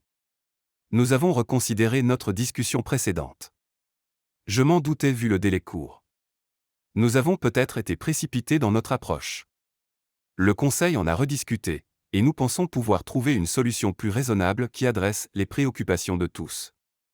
J'écoute. Le président jeta un regard à ses collègues avant de continuer. Nous sommes prêts à retirer complètement l'exigence de clause de moralité. Nous reconnaissons que votre vie privée vous appartient à condition qu'elle n'interfère pas avec vos responsabilités professionnelles ou n'enfreigne pas la politique d'entreprise. Ce qui n'a pas été le cas, dit Ethan platement. Ce que notre revue confirme, convainc le président. Cependant, Nous aimerions demander plus de transparence sur les décisions majeures qui pourraient être perçues comme des conflits d'intérêts, pas d'approbation. Juste notification préalable et documentation du processus de décision. Ethan réfléchit. Définissez décision majeure. Promotion, licenciement ou allocation budgétaire importante impliquant quelqu'un avec qui vous avez une relation personnelle. Nous ne demandons pas de droit de veto, juste un préavis et une documentation. C'est raisonnable, dit Ethan. Je le fais déjà via les RH. Le formaliser me va. Le président parut soulagé. Alors nous sommes d'accord. Vous restez PDG. Nous mettons en place le protocole de transparence, et nous considérons l'affaire close. À une condition, ajouta Ethan. Ça ne se reproduit pas. Si le conseil a des inquiétudes sur mon leadership, on en discute directement. Plus d'ultimatum. Plus d'essais de se servir de ma vie privée comme levier de contrôle. Nous sommes adultes. Nous pouvons communiquer comme des adultes. Plusieurs membres du conseil remuèrent, mal à l'aise. D'accord, dit le président. Plus d'ultimatum. Ethan se leva, tendit la main. Alors nous avons un accord. Je ferai envoyer les protocoles de transparence mis à jour par mon assistante pour revue. Il sortit de cette salle avec son poste intact, ses principes défendus, et un point marqué. De retour à son bureau, il texta immédiatement Olivia. Ethan, crise évitée. Toujours PDG. Le conseil a reculé. Dîner pour fêter ça. Olivia, je paye. Tu l'as mérité. Ethan, marché conclu. Je te prends à 19h. Ce soir-là, il allèrent dans un petit restaurant italien où personne ne se souciait de politique d'entreprise ou d'ultimatum du conseil. Donc tu as juste appelé leur bluff, dit Olivia devant une carbonara. Et ils ont plié. Ils ont plié parce que me racheter aurait été un cauchemar financier et trouver un PDG remplaçant qui connaît l'entreprise aussi bien que moi aurait pris des mois. C'était un risque calculé basé sur la connaissance de ma propre valeur. C'est soit brillant soit insensé. Un peu des deux. Il but une gorgée de vin. Mais ça a établi quelque chose d'important. Je suis PDG parce que je suis bon, pas parce que je les laisse micromanager ma vie. C'est un précédent qui vaut la peine d'être posé. Tu sais quelle a été la meilleure partie d'aujourd'hui ? Demanda Olivia. Quoi ? Réaliser qu'on va vraiment s'en sortir. Pas parfait, pas sans complications, mais s'en sortir. On peut gérer le drame corporate, les ultimatums du conseil, l'examen public. Parce que quand ça a été vraiment sérieux aujourd'hui, aucun de nous n'a fui. On a juste géré. On fait une bonne équipe, convainc Ethan. Dedans et dehors le bureau. En parlant de sa Seattle dans 3 semaines. Je présente vraiment à la conférence. Si tu veux, mais oui, j'ai déjà soumis ton nom comme speaker. Ta session s'appelle Stratégie Marketing Data Driven dans les marchés compétitifs. Ils ont approuvé immédiatement. Tu m'as inscrite sans demander d'abord. J'ai soumis tes références et ton portfolio. Les organisateurs t'ont approuvé sur tes vraies qualifications. J'ai juste facilité l'introduction. Olivia secoua la tête, souriante. Tu es impossible. Tu continues à le dire comme si c'était un défaut. Ce n'en est pas. C'est juste toi confiant et légèrement arrogant et bizarrement toujours dans le vrai. Je ne suis pas toujours dans le vrai. Cite-moi une fois où tu as eu tort. J'ai pensé que ce film de SF que tu m'as forcé à regarder la semaine dernière serait bien d'après les critiques. C'était horrible. Ok, ça passe. La physique était complètement fausse. La physique était le moindre de ses problèmes. Ils finirent le dîner, rentrèrent chez Olivia, et passèrent le reste de la soirée parfaitement, normalement, compliqués heureux. Vers minuit, Ethan commença à ramasser ses affaires à contre-cœur. Je devrais y aller. Tu as cette présentation demain matin. Reste, dit Olivia, puis se reprit aussitôt. Je veux dire, tu n'es pas obligé, mais tu peux si tu veux. Pas de pression. Je voulais juste. Il l'embrassa, coupant le babillage. J'adorerais rester. Samedi matin, Olivia se réveilla avec la lumière du soleil qui filtrait par les fenêtres et l'odeur du café. Elle trouva Ethan dans sa cuisine, ayant miraculeusement localisé sa cafetière à piston et les vrais grains qu'elle avait oublié posséder. Tu es du matin, observa-t-elle, encore à moitié endormie. Et toi très clairement pas. Je t'ai apporté du café. Tu es parfait. Souviens-t'en plus tard quand je ferai inévitablement quelque chose d'idiot. Ils passaient la matinée à être délibérément normaux petit déjeuner, lecture des news, dispute sur le fait que les news étaient trop déprimantes à lire le week-end. Ethan avait un call à midi, et Olivia devait revoir des propositions budgétaires. Mais pendant quelques heures ils furent juste deux personnes qui s'étaient trouvées dans les circonstances les plus absurdes possibles. En partant, Ethan se retourna à la porte. On va s'en sortir, tu sais. Peu importe ce qui vient ensuite. Comment tu le sais? Parce qu'on a déjà survécu au pire sabotage, examen public, enquête du conseil, politique corporate. Si on a géré ça en 3 semaines, on peut tout gérer. Olivia s'appuya au chambranle, souriante. Tu sais quelle est la partie la plus folle? Quoi? Si j'avais happé le bon numéro ce jour-là, rien de tout ça ne serait arrivé. Raison de plus pour remercier tes piètres talents de dactylo. Ou te remercier d'être le genre de personne qui répond au râlage professionnel d'aléatoire d'inconnus. Meilleure décision de ma vie. Il l'embrassa pour dire au revoir, et Olivia le regarda partir avec la sensation la plus étrange, comme si tout avait été chaos mais finissait enfin par se mettre en place. Son téléphone vibra. Ethan, tu me manques déjà. C'est trop collant. Olivia, considérant que tu es parti il y a 30 secondes, oui. Mais je l'autorise parce que tu me manques aussi. Ethan, dîner demain? Olivia, tu vas te lasser de moi si on continue comme ça. Ethan, impossible. À demain. Olivia sourit à son écran, repensant au mauvais numéro et au bon timing et comment parfois les meilleures choses de la vie viennent d'accidents complets. 3 semaines après la sortie spectaculaire de Vanessa, Olivia s'était installée dans une étrange nouvelle normalité qui impliquait d'être à la fois incroyablement heureuse et constamment paranoïaque. Heureuse parce qu'elle sortait avec quelqu'un qui la faisait rire jusqu'à avoir mal au ventre, qui se souvenait comment elle prenait son café, et qui la regardait comme si elle avait accroché la lune. Paranoïaque parce que ce quelqu'un était le PDG et environ 75 personnes observaient chacune de leurs interactions avec l'intensité de documentaristes animaliers. Tu recommences à trop réfléchir, dit Zoé en regardant Olivia fixer sa salade du déjeuner comme si elle contenait les mystères de l'univers. Je peux littéralement voir les engrenages tourner. Je ne réfléchis pas trop. Tu poignardes cette tomate depuis 3 minutes. Elle est déjà morte. Tu as gagné celle-là. Olivia posa sa fourchette.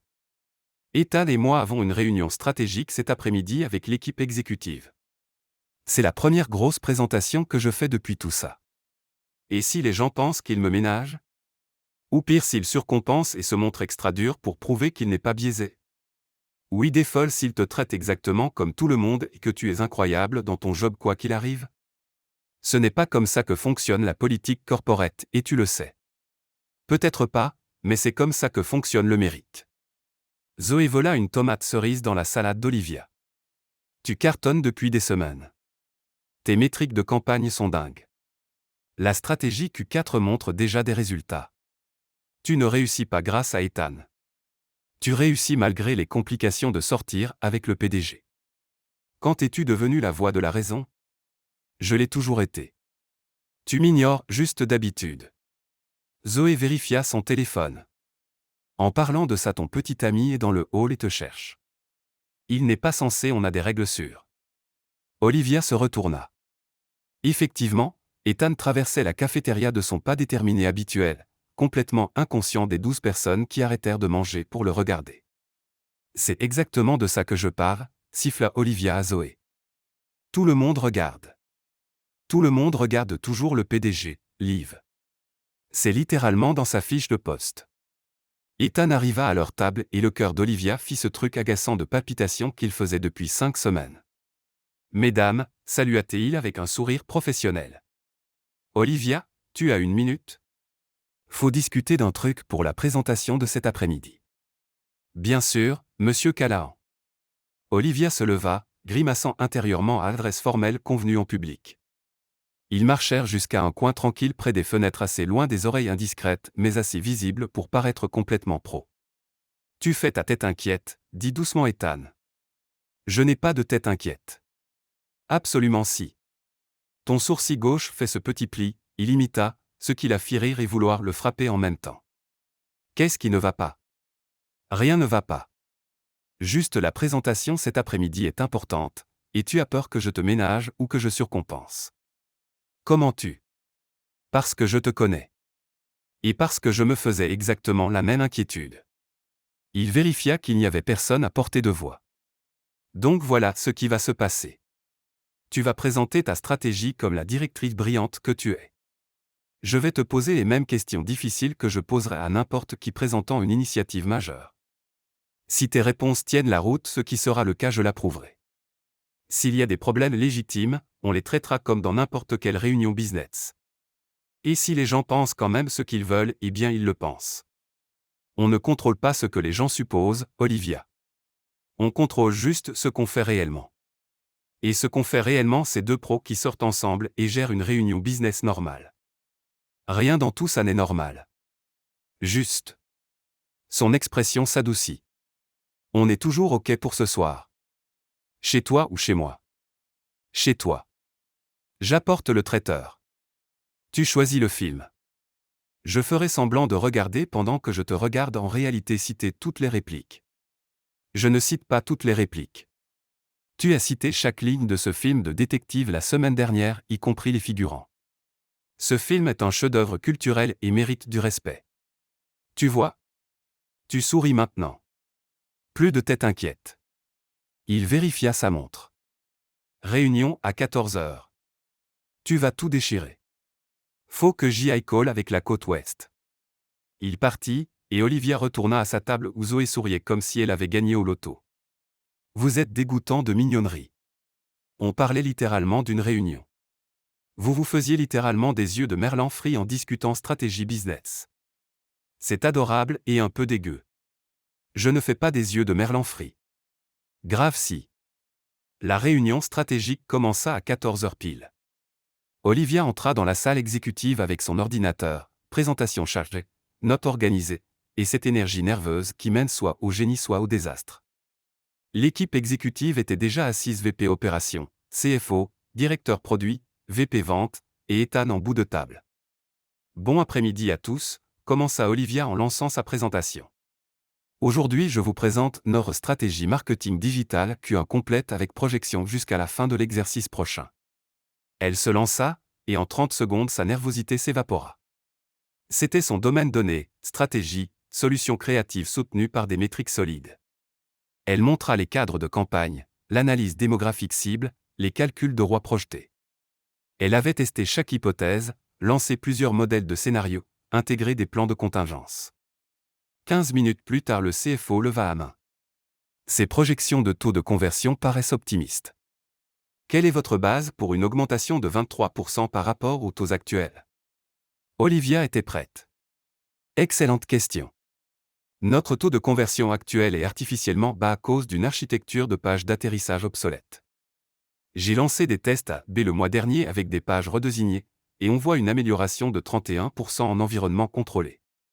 La projection à 23% est en réalité conservatrice, tenant compte de la différence entre test et déploiement complet. Elle cliqua sur la slide suivante montrant les résultats détaillés des tests. De plus, notre analyse concurrentielle montre que des entreprises similaires atteignent 28-35% avec des stratégies comparables. On ne vise pas la lune, on rattrape les standards du secteur. Le CFO hocha la tête, prenant des notes. Le VP Vente intervint. Comment ça s'intègre avec notre pipeline vente actuelle? Je ne veux pas que marketing génère des leads qui ne sont pas qualifiés. Encore un excellent point. Olivia afficha le cadre de qualification de leads. On met en place un nouveau système de scoring qui filtre les leads avant qu'ils arrivent chez vous basé sur métriques d'engagement, données démographiques et indicateurs comportementaux. L'objectif est moins de leads mais de meilleure qualité. Je préfère vous envoyer 50 prospects vraiment intéressés que 500 qui font perdre du temps. J'aime cette approche, admit le VP. Question après question, Olivia répondit à tout. Elle était préparée, confiante, et se rendit compte avec surprise, elle s'amusait vraiment. Ethan resta au bout de la table, posant de temps en temps une question de clarification mais laissant surtout les autres la cuisiner. 45 minutes plus tard, elle conclut avec le détail budgétaire et le calendrier de mise en œuvre. Question? Juste une, dit Ethan, et l'estomac d'Olivia se noie. Ce calendrier montre un lancement en janvier. C'est ambitieux vu le ralentissement des fêtes. Quel est votre niveau de confiance pour tenir cette date? 85%, répondit Olivia immédiatement. J'ai intégré 2 semaines de marge. Le chemin critique inclut la sélection des prestataires mi-novembre et la création de contenu en décembre. Le seul facteur de risque, c'est si on ne valide pas notre prestataire développement préféré avant Thanksgiving, j'ai 2 backups préqualifiés si besoin. Et si on décale à février, ça améliorerait la qualité ou juste perdrait du temps? Olivia réfléchit soigneusement. C'était un test pas de sa stratégie, mais de son jugement. Février améliorerait marginalement la qualité peut-être 5 à 7%. Mais on raterait la fenêtre marché de janvier où nos concurrents sont généralement plus lents. D'un point de vue stratégique, un très bon lancement janvier bat un lancement parfait février. Le coût d'opportunité en revenu dépasse l'amélioration qualité. Ethan hocha lentement la tête. D'accord. Janvier alors. Il regarda autour de la table. Autres avis? Je trouve ça solide, dit le VP Opération. Agressif mais réaliste. Je suis pour. Budget marketing bien alloué, ajouta le CFO. Projection roi crédible. Approuvé de mon côté. Un par un ils donnèrent leur accord. On dirait que tu as l'unanimité, dit Ethan, et Olivia essaya de ne pas laisser paraître son soulagement. Beau travail, Olivia. On avance sur la mise en œuvre. Tiens-nous au courant pour la sélection des prestataires. Bien reçu. Merci à tous. Elle rangea ses affaires, prit congé professionnellement, et sortit. Dès qu'elle tourna au coin du couloir vide, elle expira bruyamment. Son téléphone vibra. Ethan, je t'avais dit que tu l'avais. C'était impressionnant. Olivia, tu as posé la question la plus dure. Ethan, fallait bien. Tout le monde regardait pour voir si je te ménagerais. Fallait prouver que non. Olivia, ça a marché? Ethan, le CFO m'a dit après ton départ que tu avais clairement mérité ton poste. Donc oui, ça a marché. Olivia, merci pour la question dure alors. Ethan, merci pour la réponse brillante. Toujours OK pour ce soir. Olivia, définitivement. J'ai besoin de fêter ne pas avoir fait de crise de panique pendant cette réunion. Ethan, tu n'as jamais eu l'air paniqué. Tu avais l'air confiante et pro. Olivia, mensonge. J'étais terrifié. Ethan, eh bien tu le caches bien. À 19h. Olivia, à 19h. Ce soir-là, Ethan arriva chez Olivia avec de la cuisine thaï, du vin, et ce qui semblait être une expression très sérieuse. Aïe, dit Olivia en le laissant entrer. C'est ta tête, faut qu'on parle. Je n'ai pas de tête, faut qu'on parle. Absolument si. Qu'est-ce qui ne va pas? Ethan posa la nourriture sur le plan de travail et se tourna vers elle. Rien ne va pas, mais il faut que je te parle d'un truc et je veux le faire avant de manger sinon j'y penserai toute la soirée. L'estomac d'Olivia chuta. Ok. Parle. Le conseil veut que je fasse un keynote à la National Tech Conference en décembre. C'est à Seattle 3 jours, gros événement industrie, networking, couverture média, tout le tralala. C'est génial. Tu vas être incroyable. Je veux que tu viennes avec moi. Olivia cligna des yeux. Viens avec toi. Pas comme ma copine. Enfin si, comme ma copine, mais aussi comme ma directrice marketing digital. La conférence a des sessions sur les stratégies marketing émergentes. Tu pourrais présenter notre approche Q1. C'est une bonne visibilité pour toi et pour Apex. Il passa une main dans ses cheveux. Et j'aimerais vraiment que tu sois là professionnellement et personnellement. Ethan, c'est une énorme conférence. Tout le secteur sera là. Si on y va ensemble, les gens sauront qu'on sort ensemble. Oui. Ils le savent probablement déjà via les articles et les ragots d'entreprise, mais ça serait plus public, plus officiel. Olivia s'assit sur son canapé, digérant. Tu es sûr? Rendre ça aussi public? Il s'assit à côté d'elle, prenant ses mains. Olivia, ça fait 6 semaines qu'on fait cette danse prudent, surveillant chaque interaction, s'assurant d'être toujours irréprochable, et c'est épuisant. On va devoir faire ça chez Apex probablement pour toujours. C'est la réalité de nos postes. Mais en dehors du bureau, à une conférence où on est tous les deux pour des raisons business légitimes, je veux te présenter comme ma copine et ma collègue pas en cacher une ou l'autre. Et si les gens pensent que je parle seulement parce que je sors avec toi? Alors ils t'entendront parler et réaliseront à quel point cette supposition est ridicule. Olivia, tu es brillante dans ton job. Ta présentation aujourd'hui l'a prouvé.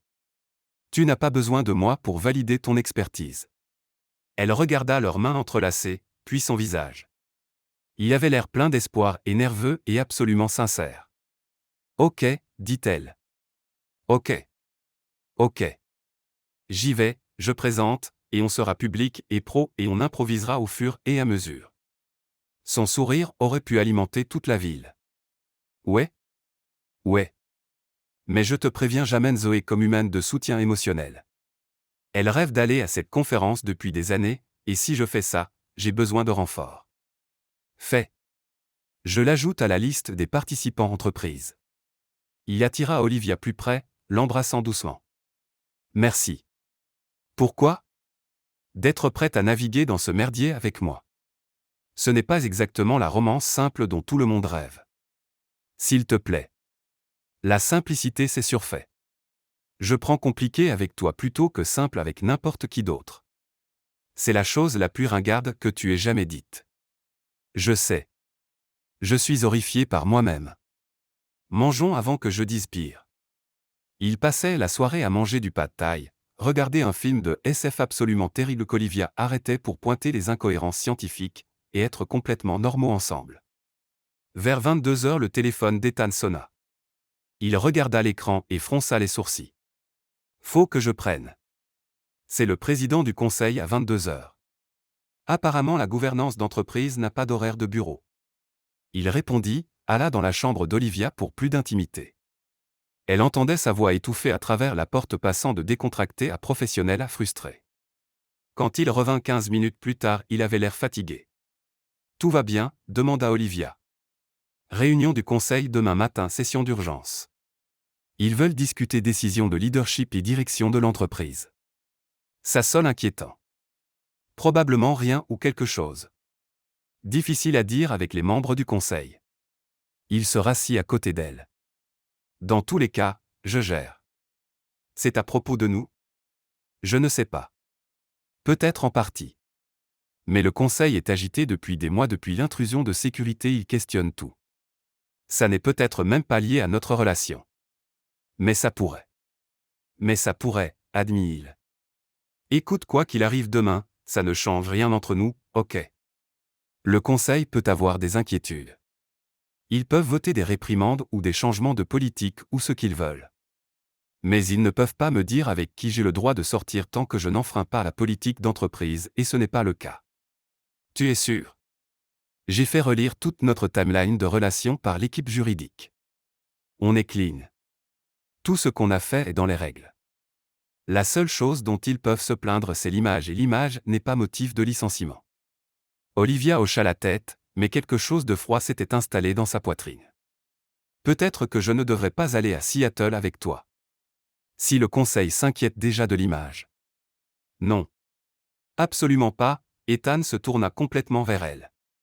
On ne prend pas de décision basée sur leur malaise. S'ils ont des inquiétudes légitimes, on les traitera.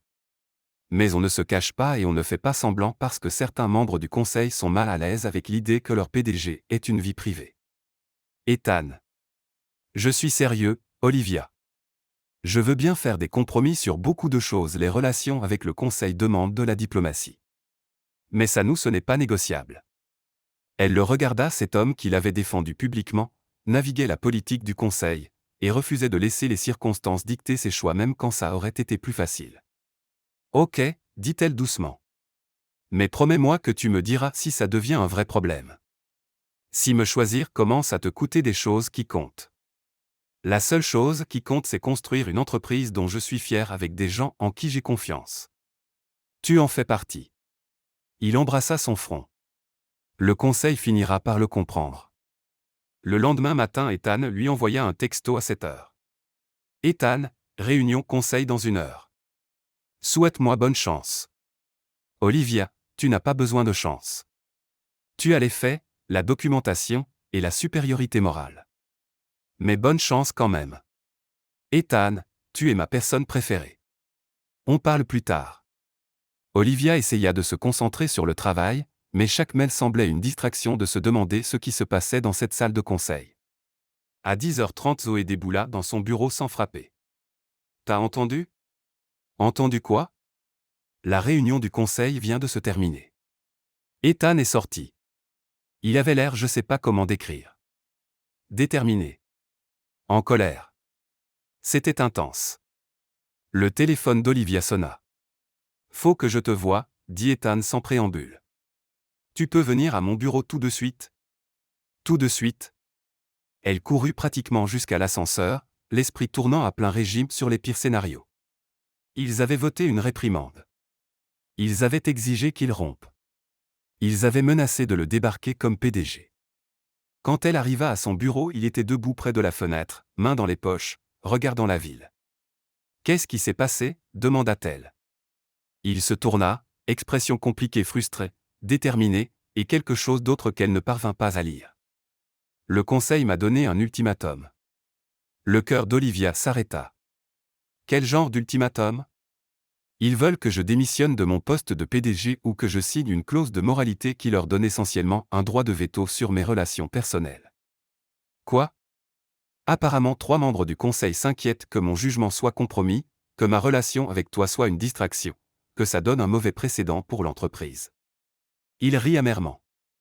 L'un d'eux a vraiment utilisé l'expression « maintenir la dignité professionnelle ». Tu vas faire quoi? Ethan traversa la pièce, prit ses 2 mains. Je leur ai dit de préparer les papiers. L'estomac d'Olivia chuta. La clause de moralité? Non, ma démission. Quoi? Je ne signe pas une clause qui leur donne le contrôle de ma vie privée. Et je ne démissionne pas de PDG. Donc je leur ai dit que je serais ravi de partir à condition qu'ils rachètent mes parts à la valeur marché, que je garde tous les droits de propriété intellectuelle sur les projets que j'ai personnellement développés, et qu'ils déclarent publiquement que mon départ est volontaire et sans lien avec mes performances. Olivia le fixa, essayant de traiter ce qu'il disait. Tu vas vraiment démissionner? S'ils sont sérieux, oui. Mais voilà le truc, ils ne le sont pas. Ou du moins pas tous. Il sourit légèrement. 2 membres du conseil sont partis après ma contre-proposition. Ils pensaient que c'était un bluff pour me contrôler, pas une tentative réelle de me forcer à partir. Et maintenant ils réalisent que A. Je ne bluffe pas, et B. Me racheter coûterait environ 40 millions de dollars plus perdre le PDG qui a construit cette boîte. Donc maintenant quoi?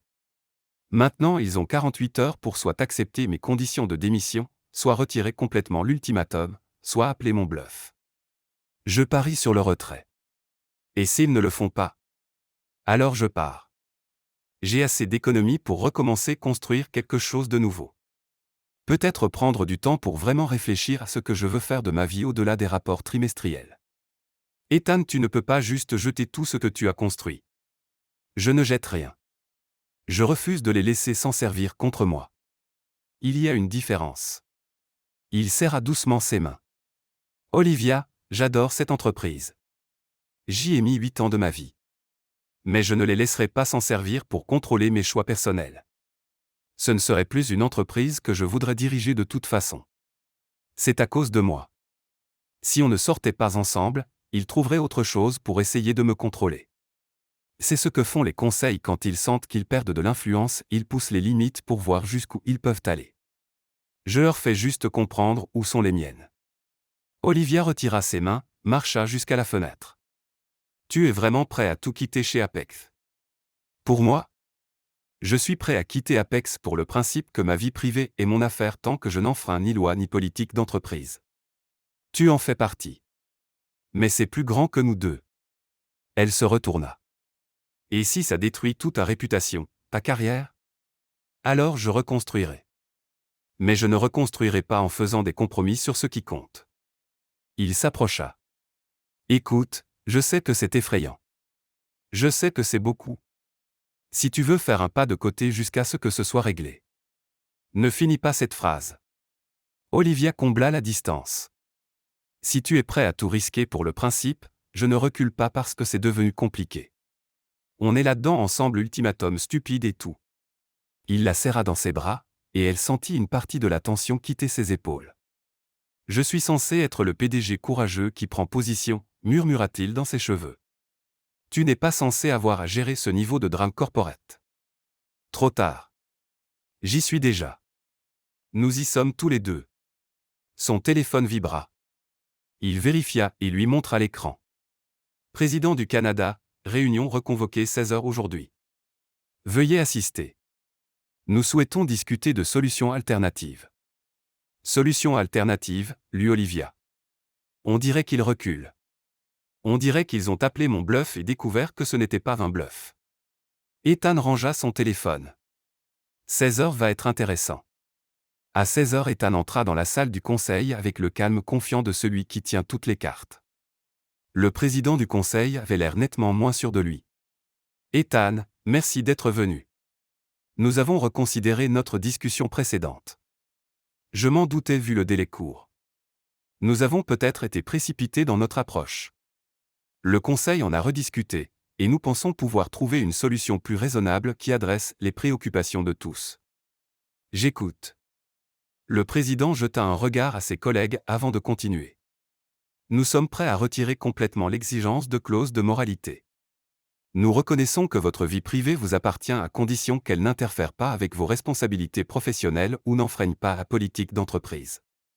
Ce qui n'a pas été le cas, dit Ethan platement. Ce que notre revue confirme, convainc le président. Cependant, nous aimerions demander plus de transparence sur les décisions majeures qui pourraient être perçues comme des conflits d'intérêts, pas d'approbation. Juste notification préalable et documentation du processus de décision. Ethan réfléchit. Définissez décision majeure. Promotion, licenciement ou allocation budgétaire importante impliquant quelqu'un avec qui vous avez une relation personnelle. Nous ne demandons pas de droit de veto, juste un préavis et une documentation. C'est raisonnable, dit Ethan. Je le fais déjà via les RH. Le formaliser me va. Le président parut soulagé. Alors nous sommes d'accord. Vous restez PDG. Nous mettons en place le protocole de transparence, et nous considérons l'affaire close. À une condition, ajouta Ethan.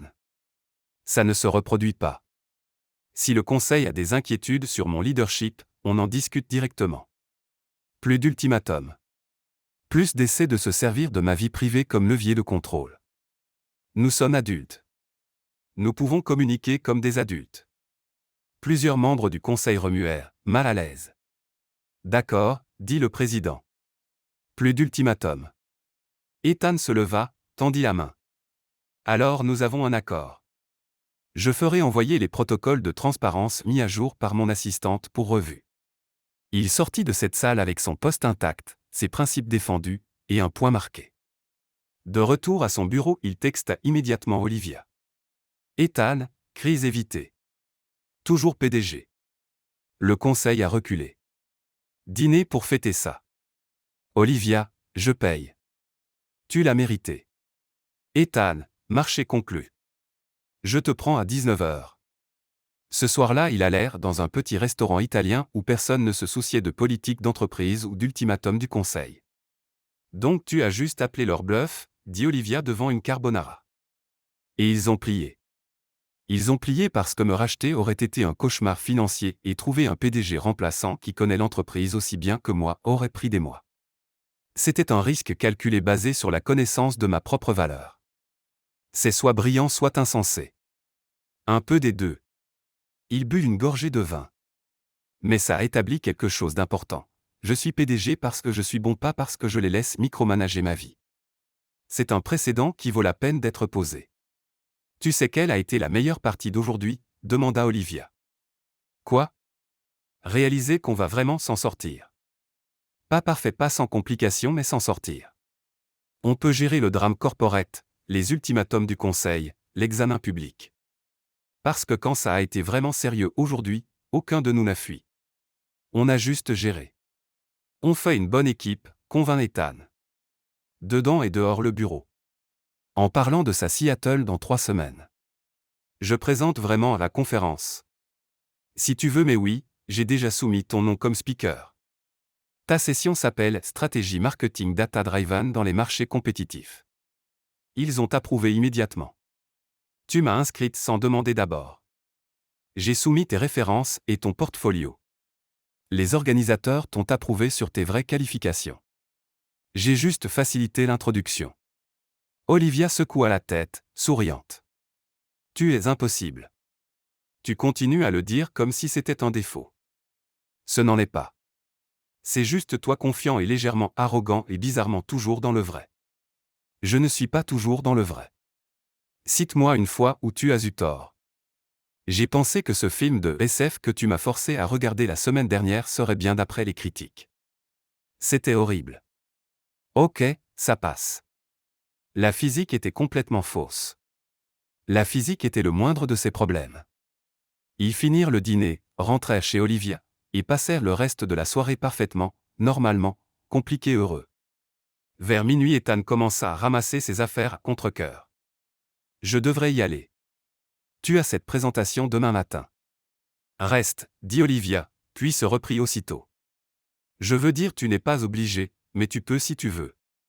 Pas de pression. Je voulais juste. Il l'embrassa, coupant le babillage. J'adorerais rester. Le skyline de Seattle ressemblait à une carte postale tandis qu'Olivia regardait par la fenêtre de la chambre d'hôtel, essayant de se souvenir comment respirer normalement. Dans 4 heures, elle présenterait ses stratégies marketing devant environ 300 professionnels du secteur dont la moitié savait probablement qu'elle sortait avec le PDG de son entreprise. Tu spirales, dit Zoé depuis l'autre lit. Arrête. Je me prépare mentalement. Tu catastrophises. Il y a une différence. Zoé se leva, tourna physiquement Olivia dos à la fenêtre. Tes métriques parlent d'elles-mêmes. Ton travail parle de lui-même. Les seules personnes qui se soucieront de ton statut relationnel sont celles dont l'opinion n'a aucune importance. Un coup à la porte les interrompit. La voix d'Ethan traversa la porte. C'est moi.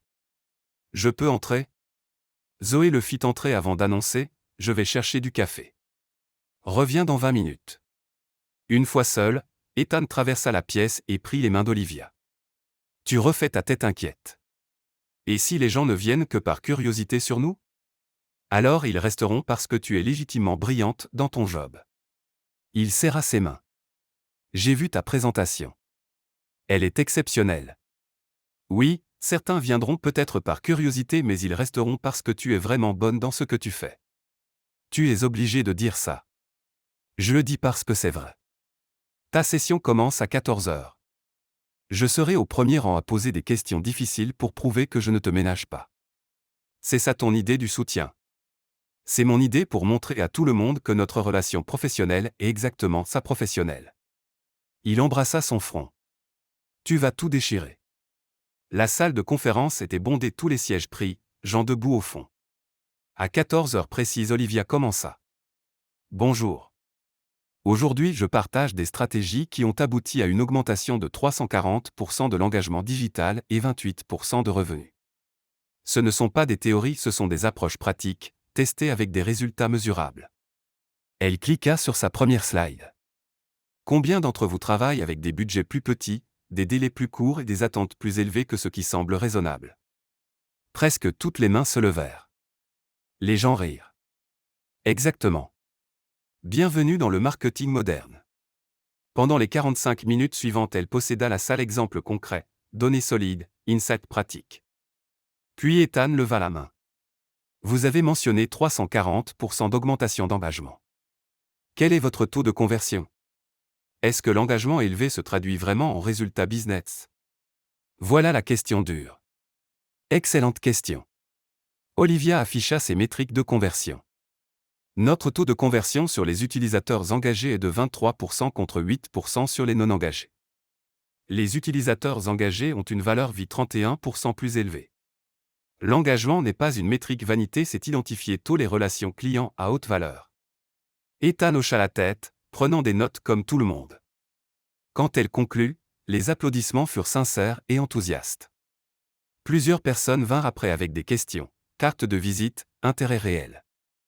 Personne ne mentionna Ethan. Il voulait juste parler stratégie. C'était incroyable, dit Zoé quand la salle se vida. Ethan s'approcha en dernier. C'était l'une des meilleures présentations de cette conférence. Tu as rendu des stratégies complexes accessibles. C'est rare. Merci pour la question dure. Tu as établi ta propre crédibilité. Je t'ai juste donné l'occasion de le prouver. Il regarda autour, ils étaient seuls maintenant. Dîner ce soir pour fêter ça. Parfait. 2 semaines plus tard, de retour à la maison, Olivia reçut un texto d'un numéro inconnu. Inconnu, salut Olivia. Marcus Chen d'InnovaTech. J'étais à ta session. Travail brillant. J'aimerais discuter d'une opportunité de consulting. Voici ma carte. Elle montra à Ethan au petit déjeuner. Marcus Chen est le CMO d'un de nos plus gros concurrents. Ce n'est pas rien. Je ne suis pas intéressé. Tu devrais au moins écouter. Connaître ta valeur marché. Tu m'encourages à parler à des concurrents. Je t'encourage à prendre des décisions de carrière éclairées. Si tu choisis de rester chez Apex, ce que j'espère, ça devrait être parce que c'est la meilleure option professionnellement, pas parce que tu sors avec moi. La réunion eut lieu une semaine plus tard. Marcus offrit directrice senior, augmentation significative, package action. C'est généreux, dit prudemment Olivia. Tu le vaux. Prends 2 semaines pour réfléchir. Ce soir-là, elle raconta tout à Ethan. C'est une bonne offre, dit-il. Meilleure que ce qu'on peut matcher pour l'instant. Tu ne vas pas essayer de me convaincre de rester? Je veux que tu restes, mais je veux que tu veuilles rester. Il se tourna vers elle. Qu'est-ce que tu veux vraiment, Olivia? Elle réfléchit soigneusement. Je veux rester chez Apex. Je veux continuer à construire ce que j'ai commencé. Je veux prouver que je peux réussir ici. Elle s'arrêta. Et oui, je veux travailler quelque part où je peux aussi sortir avec le PDG sans scandale constant. Alors contre moi. Quoi? Dis-moi ce qu'il faudrait pour que tu restes. Pas juste le salaire, qu'est-ce que tu veux pour ta carrière? Plus d'autonomie, une vraie autorité budgétaire, un siège à la planification stratégique, et, elle hésita, une trajectoire claire vers VP dans les 2 ans si je tiens les métriques. Fait. Ethan, tu ne peux pas juste. Je ne juste rien. Tu as gagné l'autonomie par tes performances. Ton roi justifie l'autorité budgétaire. Tu contribues déjà stratégiquement. Et la trajectoire VP, c'est là où tu allais de toute façon. Je la formalise. Le conseil verra une justification documentée pour tout. Ce n'est pas du favoritisme, c'est retenir un talent exceptionnel. Comment je sais que c'est vrai? Parce que je t'ai encouragé à rencontrer un concurrent plutôt que d'essayer de te culpabiliser pour rester. Je te veux chez Apex parce que tu es un atout, pas parce qu'on sort ensemble. Elle regarda cet homme qui refusait de laisser leur relation éclipser son mérite. Ok. Je reste à ces conditions. Bienvenue dans ton nouveau rôle directrice senior avec trajectoire VP. 6 mois plus tard, Olivia était dans son nouveau bureau à revoir les résultats Q1. Ses campagnes avaient encore dépassé les projections, engagement plus 412%, conversion plus 31%, attribution revenu plus 43%. Un coup à sa porte. Ethan entra et ferma derrière lui. Le conseil a revu tes résultats Q1. Ils étaient impressionnés. C'est bien. Très bien. Il demande si on peut te cloner. Il s'appuya au bureau. Tu as prouvé tout ce que tu avais à prouver. Plus personne ne remet en question ton poste. Ça veut dire moins de parano? Je pense qu'on a gagné un peu d'air. L'examen s'est calmé. Les gens se concentrent sur tes résultats, pas sur notre relation. C'est tout ce que je voulais, être connu pour mon travail. Mission accomplie. Il se leva pour partir, puis s'arrêta. Dîner ce soir. Je cuisine vraiment. Tu cuisines? Je peux suivre une recette sans déclencher l'alarme incendie. Ça compte. Ce n'est pas cuisiner, mais ok. 19 heures? 19 heures. Et apporte cette étude de cas sur laquelle tu travailles, je veux ton avis. Après son départ, Olivia regarda par sa fenêtre la ville. 6 mois plus tôt, elle envoyait des textos rageurs à des mauvais numéros. Maintenant, elle était directrice senior sur trajectoire VP, sortait avec le PDG, et ça fonctionnait. Son téléphone vibra. Ethan, oubliez de dire ma mère veut te rencontrer. Dîner ce week-end. Olivia, ta mère qui a vaincu le cancer? Ethan, elle-même. Elle posera 1 million de questions et sortira des photos embarrassantes de mon enfance. Olivia, parfait. J'ai besoin de matériel de chantage. Quelle heure? Ethan, je regrette déjà. Un an plus tard, Olivia était dans la salle du conseil pas comme invitée, mais comme VP stratégie digitale. Elle avait concouru contre 5 candidats pour le poste, 3 externes, 2 internes. Gagné au mérite. Vote unanime. Félicitations, VP Bennett, dit le président du conseil. Nous sommes ravis de votre rôle élargi. Après la réunion, elle retourna à son nouveau bureau et resta assise, incrédule. 18 mois plus tôt, elle envoyait des textos rageurs sur quitter son job. Maintenant, elle était VP. Son téléphone sonna. Ethan, VP Bennett. Ça fait quoi? Olivia, surréaliste. Incroyable. Terrifiant. Ethan, tu l'as complètement mérité. Olivia, je sais. C'est la meilleure partie. Ethan, dîner ce soir quelque part chic. On célèbre un jalon majeur. Olivia, parfait. Ce soir-là, dans le restaurant le plus exclusif de la ville, ils célébrèrent dignement. Après le dîner, en marchant au bord de l'eau, Olivia s'arrêta. Quand j'ai envoyé ce texto au mauvais numéro, je me sentais coincé et sous-valorisé. J'ai failli ne pas l'envoyer. Mais tu l'as fait au mauvais destinataire qui s'est révélé être exactement le bon. Elle prit ses mains. Tu as changé ma vie, Ethan. Pas en me donnant des opportunités, je les ai gagnées, mais en croyant que je pouvais les gagner. Tu as fait tout le travail difficile. Peut-être. Mais tu l'as rendu possible. Il se tenait face à l'eau, 2 personnes qui s'étaient trouvées dans le chaos. Et maintenant, demanda Olivia. On continue. On navigue le monde corporate comme PDG et VP qui sortent ensemble. Combien de temps? Forever, ça te va. Extrêmement ringard mais vrai. Il l'embrassa. Tu es coincé avec moi. Mauvais numéro et tout. Meilleur mauvais numéro de tous les temps. 6 mois plus tard, Olivia était en rotation opération pour son programme de développement exécutif quand l'assistante d'Ethan appela.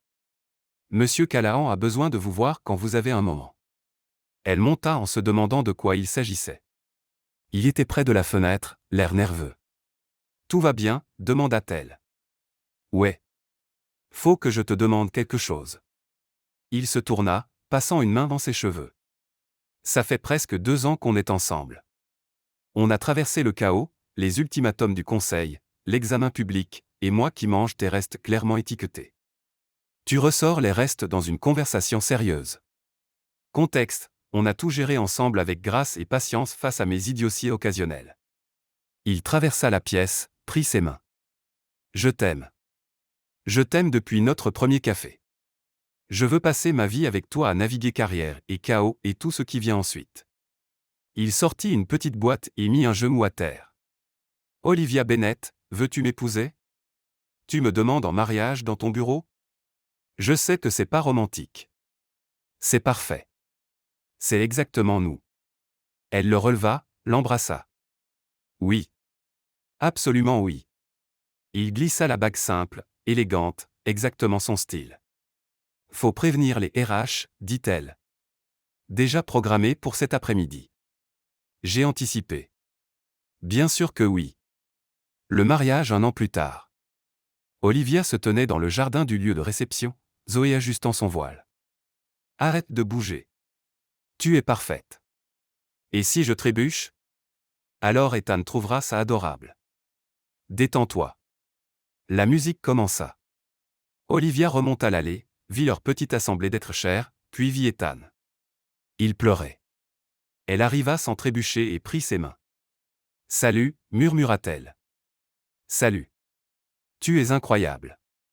Tu pleures. Je peux pas m'en empêcher. Ils échangèrent des vœux qu'ils avaient écrits. Olivia, dit Ethan, quand tu m'as texté par accident, tu as changé ma vie. Tu m'as rappelé que l'amour vaut la peine de se battre. Je promets de toujours répondre à tes textos, de soutenir ta carrière, et de t'aimer exactement telle que tu es brillante, têtue, et qui cite les films. Son tour. Ethan, j'ai envoyé ce texto le pire jour professionnel de ma vie. Au lieu de quitter, j'ai trouvé toi. Tu as cru en moi quand je n'y croyais pas. Je promets honnêteté, défi quand tu en as besoin, et t'aimer tel que tu es ambitieux, naïf, et agaçant toujours dans le vrai. Je vous prononce mari et femme. Vous pouvez embrasser la mariée. En remontant l'allée ensemble, Olivia croisa le regard de Zoé, sa meilleure amie en larmes, qui faisait un pouce en l'air. Pendant leur première danse, Ethan murmura « Alors, comment c'est, Madame Callahan ?»« Bizarre. Bon bizarre. Je garde Bennett professionnellement. » Bennett Callahan sonne bien. Très progressiste de ta part, PDG. Merci d'avoir envoyé ce mauvais numéro. Meilleure erreur de tous les temps. 5 ans plus tard, Olivia était dans la salle du conseil à présenter le plan stratégique 5 ans. L'expansion IA nous positionne pour capter 35% de parts de marché supplémentaires tout en maintenant des pratiques éthiques. Approbation unanime. Elle marcha jusqu'à son bureau d'angle fenêtre sur 2 côtés, vue sur la ville. Ethan, ça s'est passé comment?